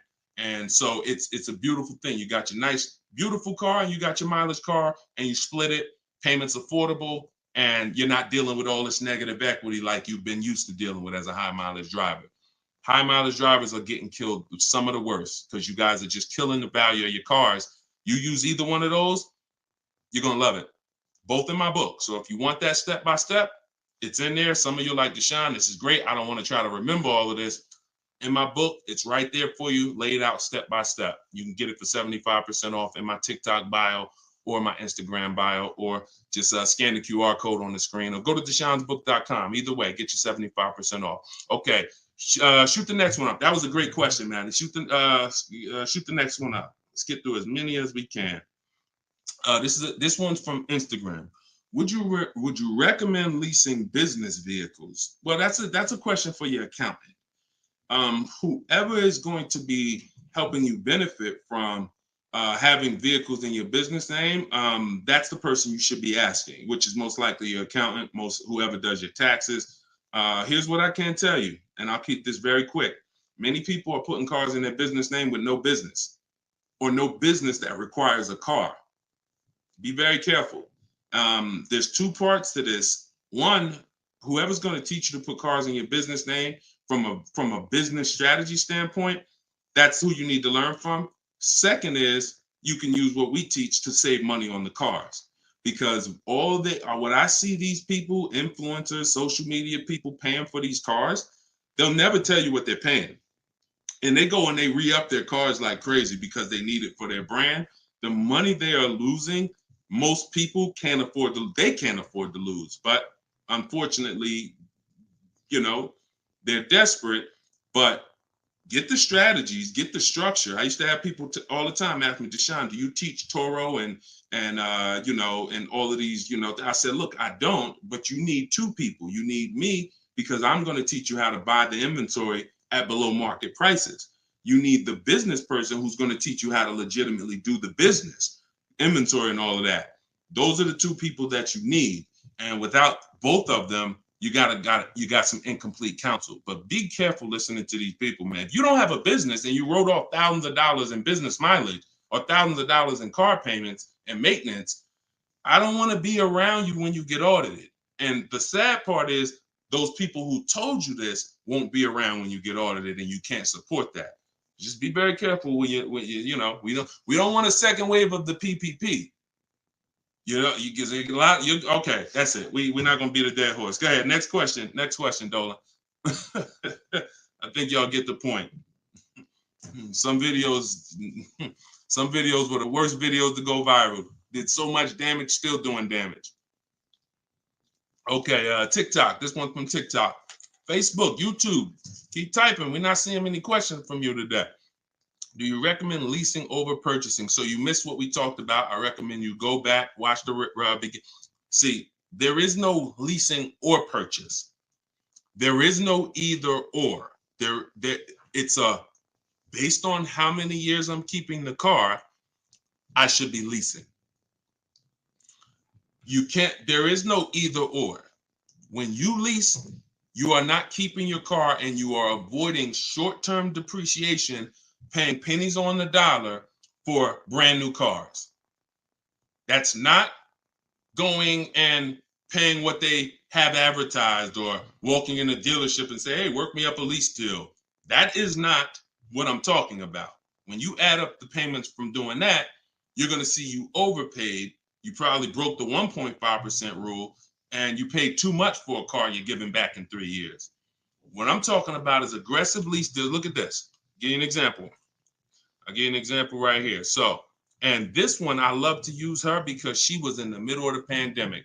Middle of the pandemic, people were out here buying Kia Tellurides for just $5,000, $10,000 over sticker. Bonita got hers in 2020.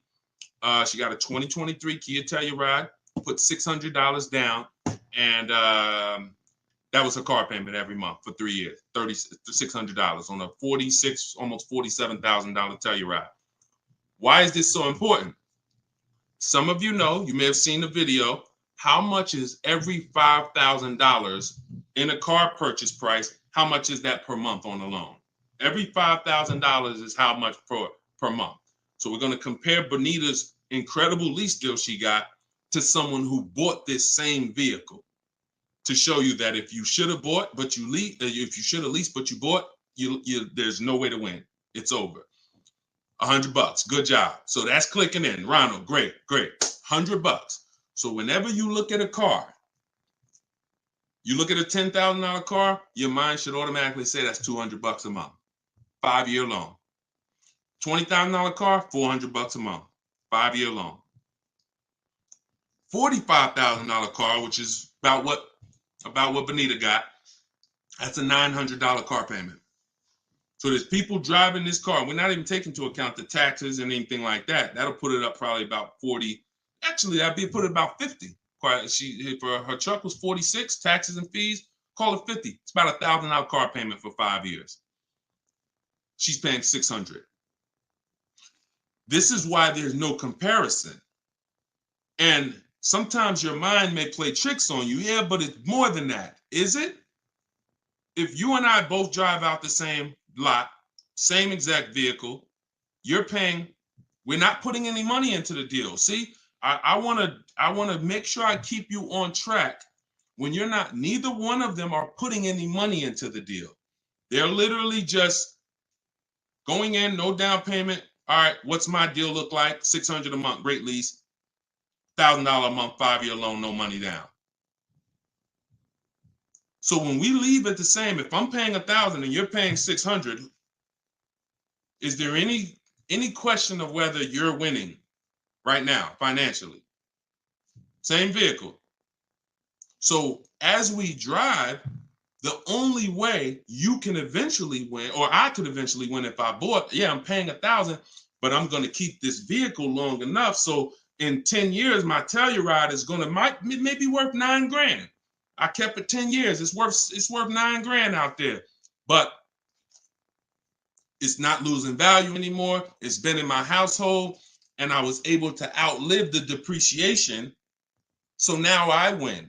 Doesn't mean you lose. See, it's not like, oh, well, you lost, you should have bought. No, Bonita knows I'm not keeping 10 years. I'm not keeping 8 years. That's not my goal. Therefore, I'm going to shop for great lease deals and I'm going to pay pennies on the dollar compared to people buying. And that's my win. So there is no should I buy or should I lease? Do you recommend leasing over purchasing? I recommend leasing when you should be leasing, which means you're not keeping your car 8 years. I recommend buying when you should be buying, meaning you're keeping your cars 8 years. You're going to outlive depreciation, pay it off, and have a car that is not losing value in your driveway in 8, 9, 10 years. That's when both people win. And if you're stuck in the middle, then what I recommend is you get out of stuck in the middle because you're losing tons of money. Get out of being stuck. Buying leases out, buying loans, straighten them in. Get to one, choose a side. I put 2 good sides in front of you. Choose a side. All right? Good question, though. Go ahead, Dolan, cue the next one up. This was good, man. Wait, let me make sure. I'm trying to make sure I'm sharing all of this. Shout out to the sharers. Everybody getting value out of this? Type $signs if you're getting value out of the show. This is what we do. All right, go ahead, shoot it up. All right, a lot of questions from TikTok today. YouTube, y'all, come on, type the question. All right, good to see you, Melody. I see. All right, when is it a good time to buy a car? Sashi, there's no good time. There's no bad time. Dealers have to make deals. See, I want you to not believe the marketing. What I want you to also do is I want you to pay attention when we do these shows. Pay attention to I don't want you shopping in an emergency situation unless it's an emergency. What does that mean? If your car was totaled, stolen, then it's an emergency. You got a couple days, no problem. You can use what's in my book. You can get bids. As long as you get multiple offers, you won't overpay. If you have your back against the wall, that's going to happen every now and then. Multiple offers is the key. If anybody had to go buy a TV right now, I said, look, you got 48 hours, you got to get a 100-inch TV, and you got to get a great deal on it. Is anybody worried about overpaying for the TV? Anybody on here? In 2024, is anybody worried? Dad, man, I only got, back in the days, it might have been like, oh, shoot, 48 hours. That might not be long enough. But you know where to go. Amazon.com, BestBuy.com, Walmart. I'm going to find the best deal on a TV. What I'm telling you is that's the same way you approach car buying. The more you do it the way you shop for everything else, the more you're going to see, oh, this is a lot easier. I'm in a lot more control. I eliminate buyer's remorse. So so even if your back is against the wall, if you're shopping, buying, you still should be getting multiple offers to make sure you're getting the lowest in the market. I'd say at least 5 because 80% are overpriced. Now, if you have time, then what you should be is in the market early. I teach something called 2 dates. The as soon as date, no later than date. As soon as date means soon as you can make a deal. Don't look at offers until you can make a deal. Don't entertain it's a waste of time. You might say, Deshone, I'm waiting to get this promotion at work in May. Then I'm a car shop. Should I look at deals now? Makes no sense. You can watch the market, but it makes no sense to entertain offers because you're not in a position. So as soon as you could accept an offer. Now that might be today. Then no later than date. That's the deadline. The gap in between that is your leverage. What does that mean? The ability to say no. See, you're about to start shopping in a way where you can say no, and the people that are walking into dealerships usually have put themselves in a position where they can't say no. So they're walking in saying things like, I need a car right now. My lease is up. If your lease is up, call, get a free extension. You shouldn't be shopping with your back against the wall. They're walking in saying things like, man, nobody has cars. That's because one dealer they walked in didn't have cars. Maybe they went to a second one, didn't have the color they want, and they're like, man, nobody has cars. They're broadcasting that energy, which is actually that's going to cost you. When car salesmen take it from me, I was in there every day of my life for 14 years. Not every day, we had days off, but when you say things, we're trained to hear them. No one has cars. That means the price just went up. If I have a car, you're going to pay more for it. This is what the 80%, this is how the 80% think. It's a mind game. So you don't want to be there. You want to be at home. And when you have the ability to say no, now here's what you do. You reach out to dealers for your offers and you're telling them, hey, I can make a deal right now. This is what I'm looking for. But I don't need a car until July 3rd. See, that's power. That means, hey, if I got a car coming next month, I can talk to this person about it. Most times a person walks in, they need a car this week, next week. That means whatever's on the ground, that's all we can talk to you about. But when a person has been proactive in shopping, which is what I want you to do, which is what I'm going to teach you to do, it's all in my book, and it's everything you'll hear me talk about, is when you have the luxury of time, it benefits us. We make our contacts. A dealer might say, look, I don't have a car right now, but I got one coming in 6 weeks. Is that good for you? Yeah, give me an offer. Absolutely. Now, we don't talk. So I'm telling you, you could do it your way, which is call. I always say, ask for sales managers if you're trying to get offers online. If you're trying to get offers from home, we need at least 5. If you're going to do it my way, if you're going to get deals like Danielle and like the people you see me broadcasting the show, you get it at least 5. Sometimes we get 10. I think somebody we showed the other day had 10 offers. So the point is, if you have the luxury of time, you want to use it. Don't be sitting here saying, man, I really can make a deal now or 3 months, but no one knows that. And then you wait until you only need to make a deal in a month. Now you start contacting dealers. You've given away some of your leverage. And if you're shopping for a used car, you can watch the market. When you start looking and you can see, man, I've been watching these cars for 45 days. I see the prices. When I first came, the low side of the market was like 26. Now I see that low side is about 24, 25. So these are things you can't do when you're shopping when you need a car. So there's no good time to buy a car because dealers want to make deals throughout the month. But there is a bad time if you've used up all your leverage. And if you've used up all your time, then you must do multiple offers or you're going to get killed. Sorry to say, there's no other way to say it. If you don't know how to shop multiple offers and you walk in needing a car in 2 days, you are going to overpay. So multiple offers is always the answer. All right. Go ahead, shoot the next one up, Dolan. Great question. This one's from YouTube. I'm only able to get a rental for delivery work. Is there any cons to this method? I don't really, okay, I think you rephrased it. Is there a proper way to rent vehicles for work, or is it fixed market and there's no way to save money? Absolutely not. Renting is going to be way too expensive compared to, this is why when people say, who's heard leasing is like renting? Who's heard that? Type the raise your hand emoji or type me if you've heard leasing is like renting. It's one of the most ignorant statements that there's a lot of ignorant statements made about leasing, but that's one of them. Renting is expensive. Renting, you don't get a lot for your money. It's usually a short-term thing, 1 day, 1 week. You know, maybe if you had an accident, cars total 30 days. It's not meant to be long-term. So what I would tell you is if you were renting a vehicle, I would tell you try to go on Turo, try to find somebody who's willing to rent to you, possibly on a long-term basis where it's not going to be as expensive. Because I'm guessing if you're renting, there's a particular reason for that. But the money you're going to pay in renting, you should probably put some of it to the side, try to get you a car, cash, Facebook Marketplace, something to get out of that cycle and start to rebuild. In my book, I have a strategy of plan B, plan C for bad credit, where, you know, you can talk about cash, you can talk about buy here, pay here, even buy here, pay here, if done right, is better than renting. When I was 20, my second car, actually, my first one was a $500 car. And after I got a buy here, pay here Chevrolet Cavalier. It was, I put $1,500 down. I paid $50, I think, a week.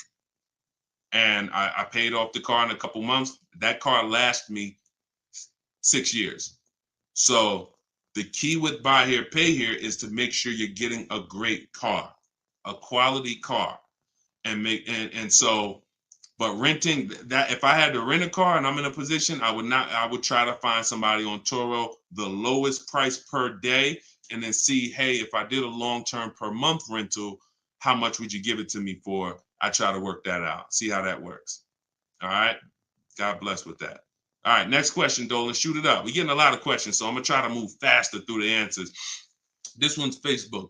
Once you have the car you've decided on, how do you go about getting multiple offers from dealers? Well, you could do it the manual way, which is I would see the only bad thing. See, and here's the thing. You guys know, if you've been on, if this isn't your first time, if you've seen, you know I don't hold back.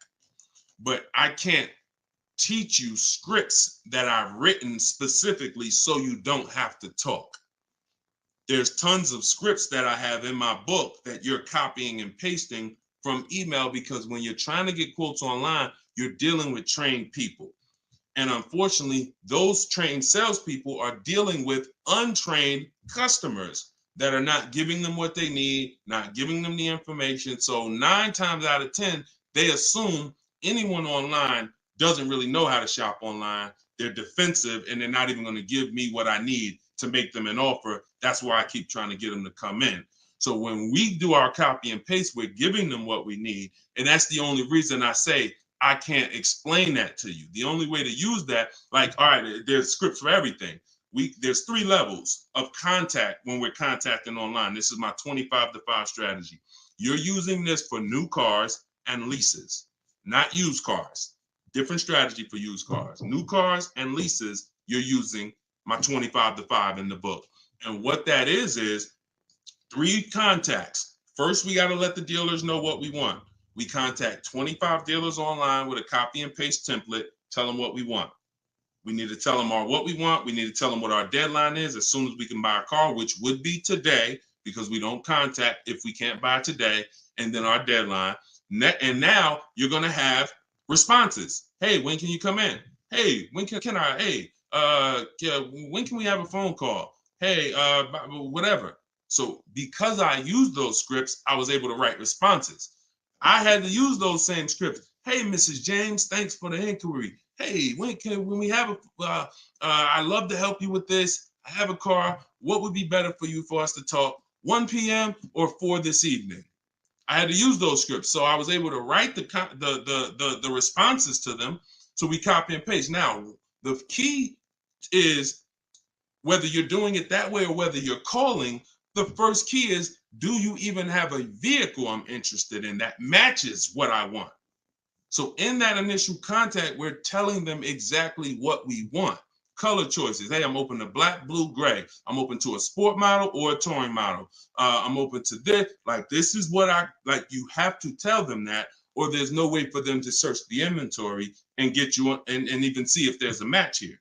So once we do that, that's your first thing. Do you have a car? Now, the benefit of doing the 25-to-5 is we're shopping out of 25 dealers' inventories. So we're giving ourselves the absolute best shot of finding something where we don't really deal with, oh, I went to this dealer, they didn't have a color I want, they didn't have the trim I want. If we contact 25 dealers and there's no inventory, that means they're either in between model years, which means, okay, maybe the 24s got sold out, 25s haven't come in yet, we're on that bridge, or it's a rare car, hasn't come in yet, or it's a very rare car. See, that's different than you believing the car is rare because you visited 1 or 2 dealers. Once we contact 25, if the color, we're reaching out for a pink one and the dealer is saying, hey, we don't really have that color, that's when we know. So shopping out of 25 dealers, we get the best shot. We're trying to find who has a car. Second thing we're going to do now is we need to send a quote request.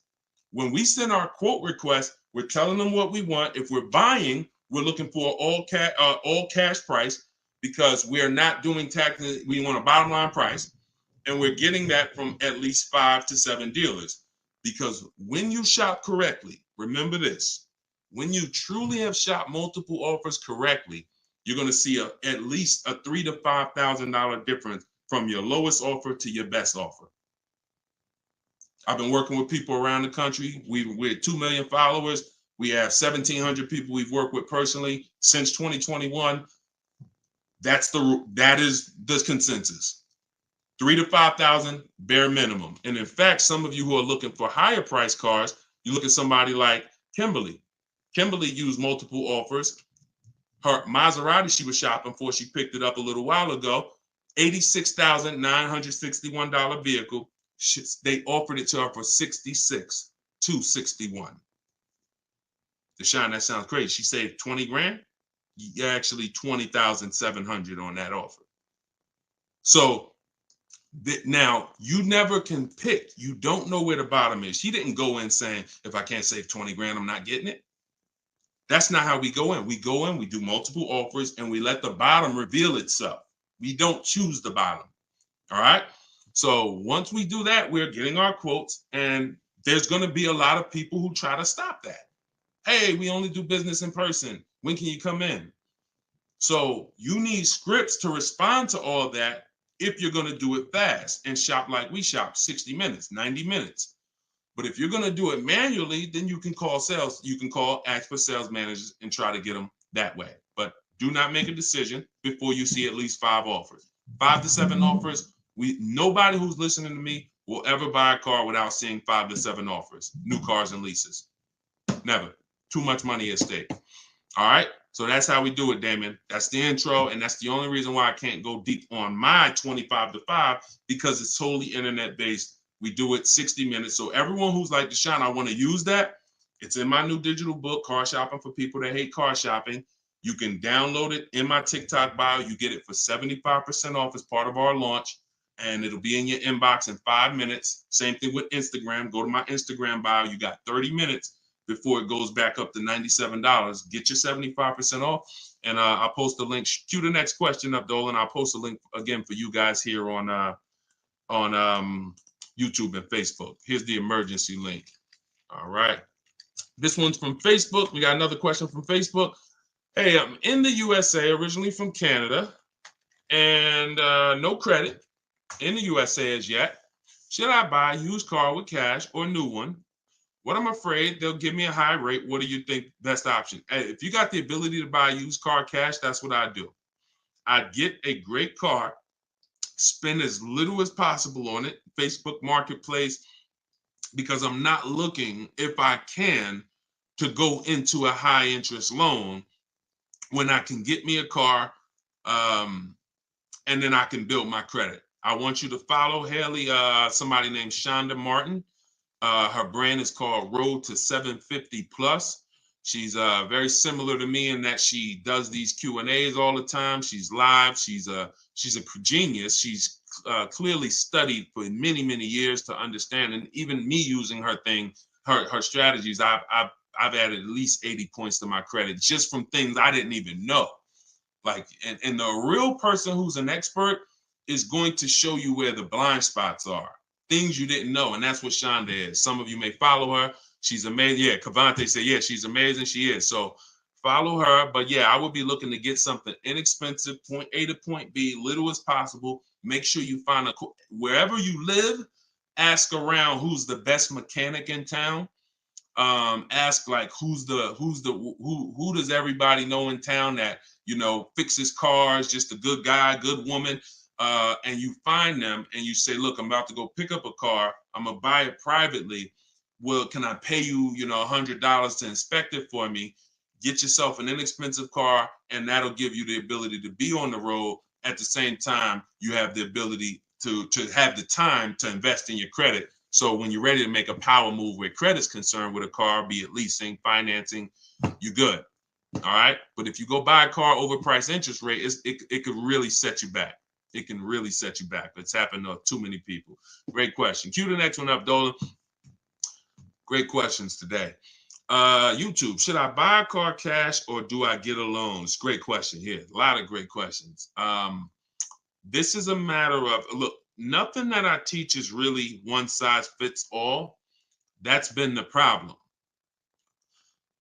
8-year rule, absolutely.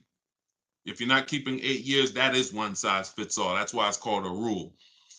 You should be leasing if you're not keeping your cars 8 years. If you're buying, you should be keeping them more than 8 years. But when it comes to the cash or loan, here's what I've experienced. And the people who pay cash or don't pay cash, this is kind of what weighs it for them. What are they doing with, what are you doing with your money? Is your money making you money? If your money is making you money, I would have people come in the dealership, clearly had the ability to pay cash, because I would ask them, you know, so how are you paying for the car? And they say, you know, I'm thinking about, you know, writing a check for it, but I'm, you know, what are the rates? And if we had a special interest rate from the bank, like 0% or 0.99%, 1.99, 2.99 even, they'd usually take the bank's money so that their money could keep making money for them. So if that's you, and the rates are low, that's why whenever we shop for a car, you always want to check, are there any special interest rates? That's the first thing. I teach something called the bank bidding war. It's not just dealers that bid for our business. It's banks and credit unions too. So in the bank bidding war, there's 3 rounds.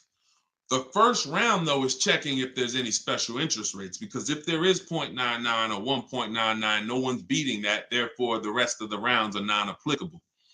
So if you can use the money cheap, that's when you use the money and you let your money keep working. Now, another person, a different person, Deshone, I'm not really investing my money. You know what? I just kind of like to keep things to a minimum. I got my cash over here. Okay, then. I would still, if the money was cheap, consider it, because we could be coming into days where cash on hand becomes a little bit more important. But it's really about the cost of the money. If rates are high, 6, 7, 8%, 9%, 10%, then you want to put as much down on these cars as possible. If you're buying them, you want to put, you want to pay them off if you can, because the money is expensive. So it really depends on the cost of money. People, when the cost of money is cheap, they benefit from that, and I would think that those principles will work for anybody, and that's, you pick and choose which one of those situations fits you.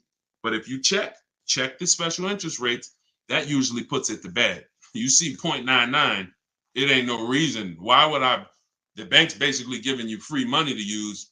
You can keep your cash on hand and still get the car. So I know some people don't believe in that. They don't believe in interest, but here's the thing.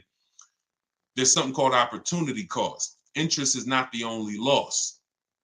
When you're talking financially, opportunity cost is important. When you put 30 grand in a car and it gets you, we already talked about this. Cue up the next question, Dolan. Depreciation curve. When we start talking about financially making decisions, a lot of people see, if I put 30 grand cash into this car, what is my cash worth in 6 years? $30,000 car, what is it worth in 6, 7 years, y'all? 12, 10. So what's the return on that cash? It's not even positive. It's not even neutral. It's negative. So these are all the things that is like, okay, you go over that, what I just said over the last 6, 7 minutes, and you choose what makes sense for you. But I'm never going to give you one size fits all formulas. That's what has failed you. Always do this. That's what has failed you. Go ahead. All right, this one's from TikTok. What's the best way to purchase a car once lease is over? Why would you want to? All you're doing. All right. Let's talk about buying our lease out. And I'm going to keep this quick because some of you know that I'm adamantly against this unless you're keeping the car 8 years. Because sometimes we look at our leases, right? And we say, oh, it's, should I buy my lease out? Here's the question. Should you lease again or should you buy a used car? When you are buying your lease out, all you are doing is buying a used car. That's it. When you look at it that way, it's going to become more clear to you. It's your car. You don't have to go search for it. You do need to make sure it's a great price relative to the market, but that's all you're doing, buying a used car. So the question becomes, should I buy a used car or should I lease?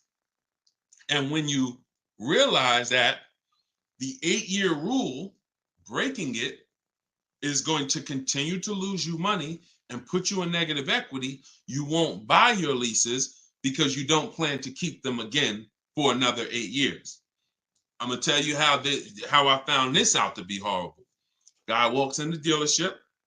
I'm looking at the car that he has. He says, okay, I'm looking to trade this in and get me something new.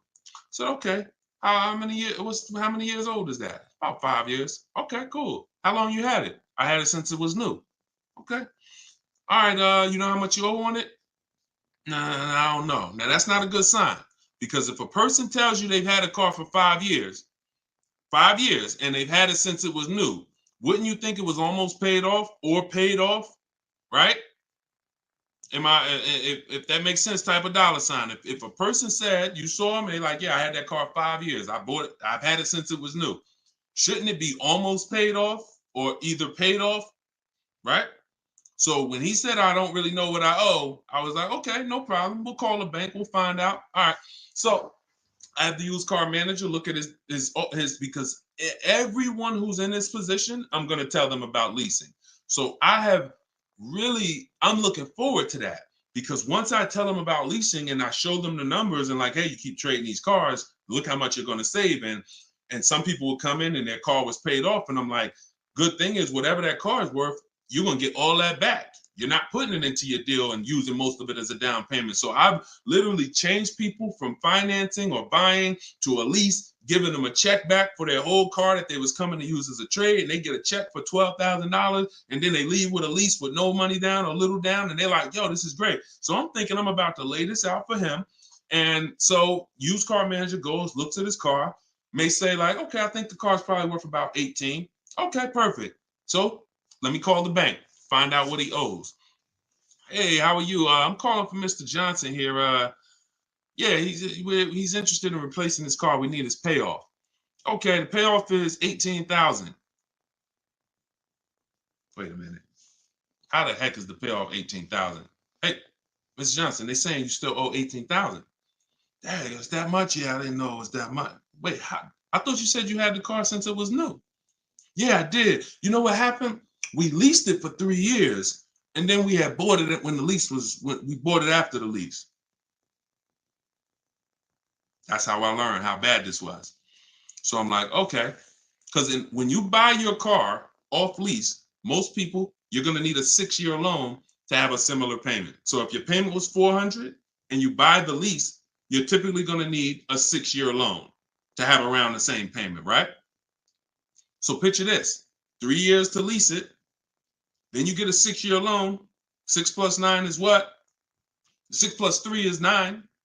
Anybody on here signing up for a 9-year loan on a car? Anybody? We got a lot of people on here. Anybody on here signing up for a 9-year loan? No? Okay. Room's quiet.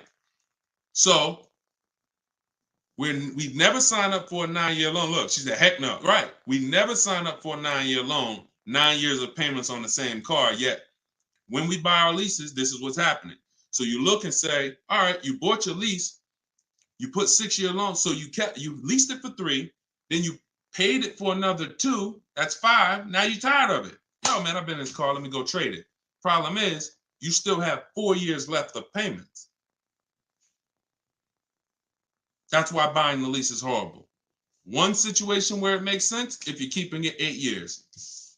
That's it. If you're going to keep it another 8 years from the day you buy it, then potentially go ahead. Because all it is again, buying a used car. If you said to Sean, should I buy a used car or lease? How many years you keeping it? I'm keeping 8, 9. Buy the used car. Don't lease.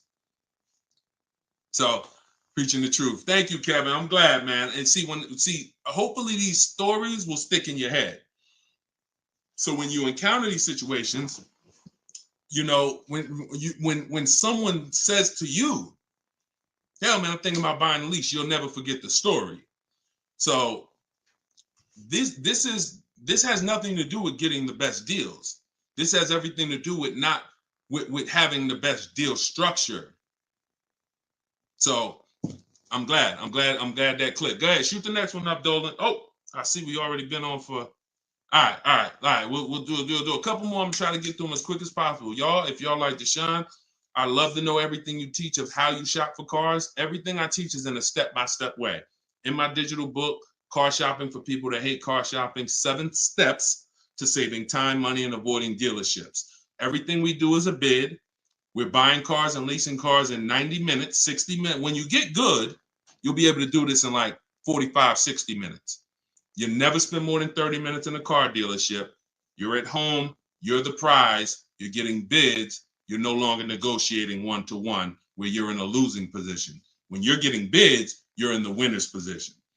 So you can get your book for 75% off as part of our launch. So we want to do 75% off. It's normally $97. In my TikTok bio, you can grab yours. It'll be in your inbox. And some people say, before I get to this next question, Deshone, is it in print? There's a lot of reasons when you use it, you'll see there's no way this book could have been printed. One, things change.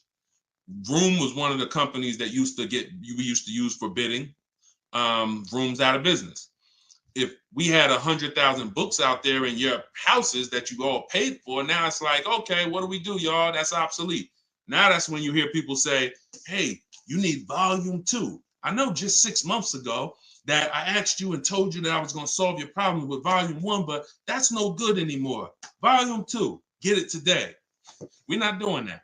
And there's nothing against them because, again, you know, they did what works, but we didn't want to do that. I wanted to be able to update this book on the fly. What I did when Vroom went out, I updated the file.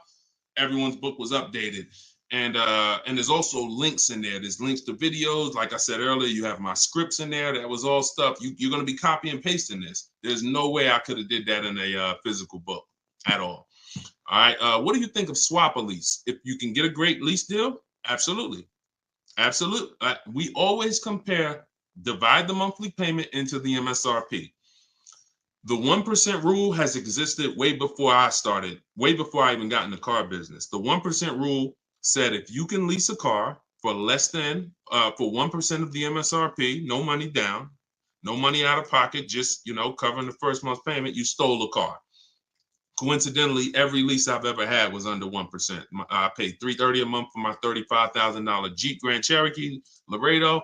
I paid $325 a month for my Infinities, then $345. Then my highest one was $390, and that was a $45,000 vehicle. So these are under 1% leases. In order to get 1% leases, you need to shop multiple offers, but you also need a great lease program.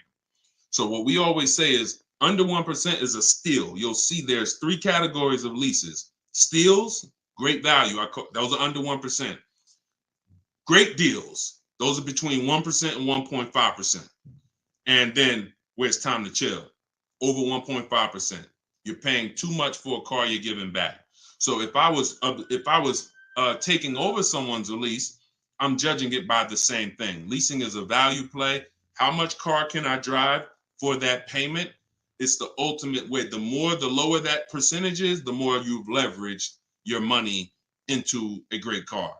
So yeah, I'll check swap a lease, definitely. Go ahead, shoot the next one up, Dolan. This one's from TikTok. Can I sell a leased car? Who didn't know you could sell a leased car? Type me. My cousin left me his 2020 Toyota Highlander with 2,000 miles, so I need to get out of my lease. I don't need 2 cars. Okay. Equity assessment. Call the leasing. Matter of fact, I'm not going to repeat it because I already talked about this at the beginning of the broadcast. So after the broadcast, go to the YouTube page. You'll see it. I think it was either the first or second question. So within the first 10 minutes, I talked about how to do the equity assessment. You're going to follow that process. And this is all in my book. If you're like, Deshone, I don't even want to watch the video. Is that in the book? Absolutely. Because everything I'm teaching you is out of 1 step in my 7-step process. So the equity assessment is step 2. After we decide leasing versus buying, that's step 1. That's the most important question. Foundation of your car deal is, did I lease when I should have leased? Did I buy when I should have bought? Once you pass that, now if you have a car to replace, you need to do an equity assessment to see, do I have equity? Am I at a break even, which means I can get out? I'm not going to make any money, but that's fine. I can get out. Some people got a lease. I could get out the lease early. You technically can't do that because you're breaking a contract, but if you can sell out and break even, then you can get out early. Or do I have a negative position where, in which case I can't get out early? In the case of a negative, if you have a negative position on a lease, you can't get out early without penalty, without those payments. But if you're a negative equity on a finance, then that's different. There's no negative equity in a lease. I know we kind of use these terms interchangeably. Negative equity is only with a finance because you have to pay the money. With a lease, if what I get offers for, if it's below my payoff, then I just stay in the car until the end. I don't have negative equity. So you do the equity assessment, and hopefully you can break even. And the good thing about Toyota, if they haven't changed it, and I remember right, they don't have a third-party restriction. So you should be able to, if those offers you get are what you owe or higher, then you should be able to sell that car right to CarMax or Driveway or AutoNation, whoever makes you the highest offer, and you can be out of it literally. You do that today, you could be out of that car tomorrow. All right, so keep me posted. Go ahead.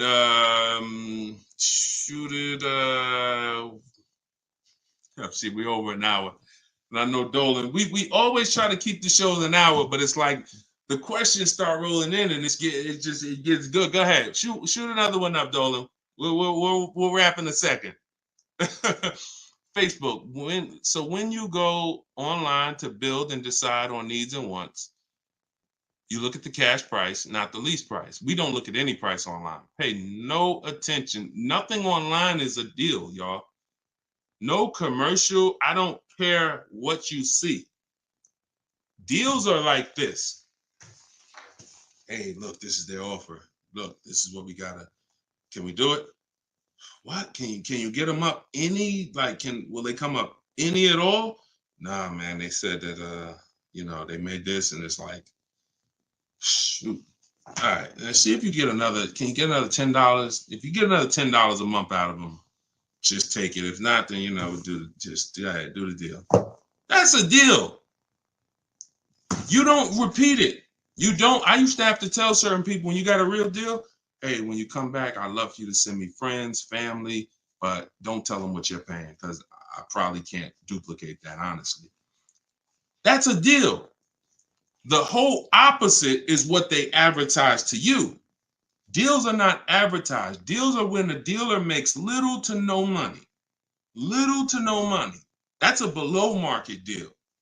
If they're putting something on a commercial, that means the dealer doesn't mind if 80 people come in and get that offer this month. You have the money down? Yeah, I want to pay the $460 a month. Okay. You have the money down? Yeah, it was $3,400, right? Okay. What about the taxes and fees? Because that's small print. All right, how much is that? That'll put you probably about another $3,200. And then I could be at that payment from the commercial? Yeah, definitely. Okay, let's do it. That's not a deal. That's not nothing special. We didn't mind making that. Come on, if that's what you want. So if you want deals, you got to understand. Don't look at commercials. Don't look on the internet. Oh, this deal is advertising this. Deals are not advertised. Let that set. All this marketing that has worked on, come at the end of the month. Imagine being in a business where your customers were trained to come at the end of the month. Imagine if you had a pizza shop, a car wash, and that happened. You knew that the industry was so good at marketing that you knew the last 3 days of the month, your car wash is going to have lines around the corner. That's marketing. So dealers make deals when they're like desperate. I want to see. Nobody's here. So don't pay attention. Don't pay attention to that. Just follow the process. Oh, I see you got the book. Just follow the process. If it's not written in there, Ty, don't add to it. Don't add to it. If Deshone didn't say, go to this website and look and then write that down, don't do it. The whole purpose of why I wrote that book in that way is to take the guesswork out of it. If you find yourself like, okay, what should I do here? All right, I'm going to do this. You're probably off my path, because my path is very rigid. It's like a McDonald's system. You hear that beep, the nuggets are ready. Oh, don't change it. And then you'll get the results. We call that trust in the process. Great question. All right, y'all. We just hit an hour and 10 minutes. Y'all, I would love to do this all day. We are going to continue to do these broadcasts. Once the questions start coming in, I don't want to discount any questions. So I wish some questions I could just answer in 30 seconds. It's not possible without me just cutting it short and then you not getting the value out of it. So we try to get through as many as possible. For everyone who wants everything I teach in one place, you can get everything in my social media videos. But I think what you understand now from being on the broadcast is there's lots of different situations. So when you're moving through my social media video, you're saying, oh, he's talking about leasing here. He's talking about buying a used car here. He's talking about banks here. He's talking about high mileage here. All right, that means I got to try to piece this together myself. Same thing with the broadcast here. If you're like Deshone, I want everything in one spot, step by step. It's all in there. Leasing's in there. The high mileage paths are in there. The new car purchase paths are in there. Used car purchase paths are in there. And step 7 of my book is delivery.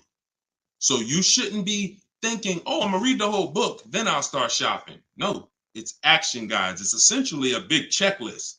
Do this, do this. By the time you get to step 7, you should be picking up your car, getting ready to have it delivered.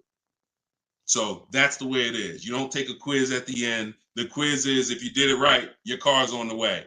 So everyone can get your book for 75% off as part of our launch. It's in my TikTok bio. Grab yours, use it, and please make sure you email me your deal. As soon as you make your deal, send me an email. Deshone, check this out. I don't want to see just the car you got. I want to see the price you paid. You're going to have price assurance, and I'm happy to be on this journey with you. So get it in here. I'm going to send this link. I'm going to type the link one more time for you guys here on Facebook and YouTube. In case you missed the countdown, I just typed the link. You can grab it there. TikTok, Instagram, it's in my bio. Click that website and then click that button that says 75% off. So until then, thank you, Ty. Great questions today. Great questions. All the questions were good. And I'll see y'all on the next broadcast. We'll keep this going. God bless y'all.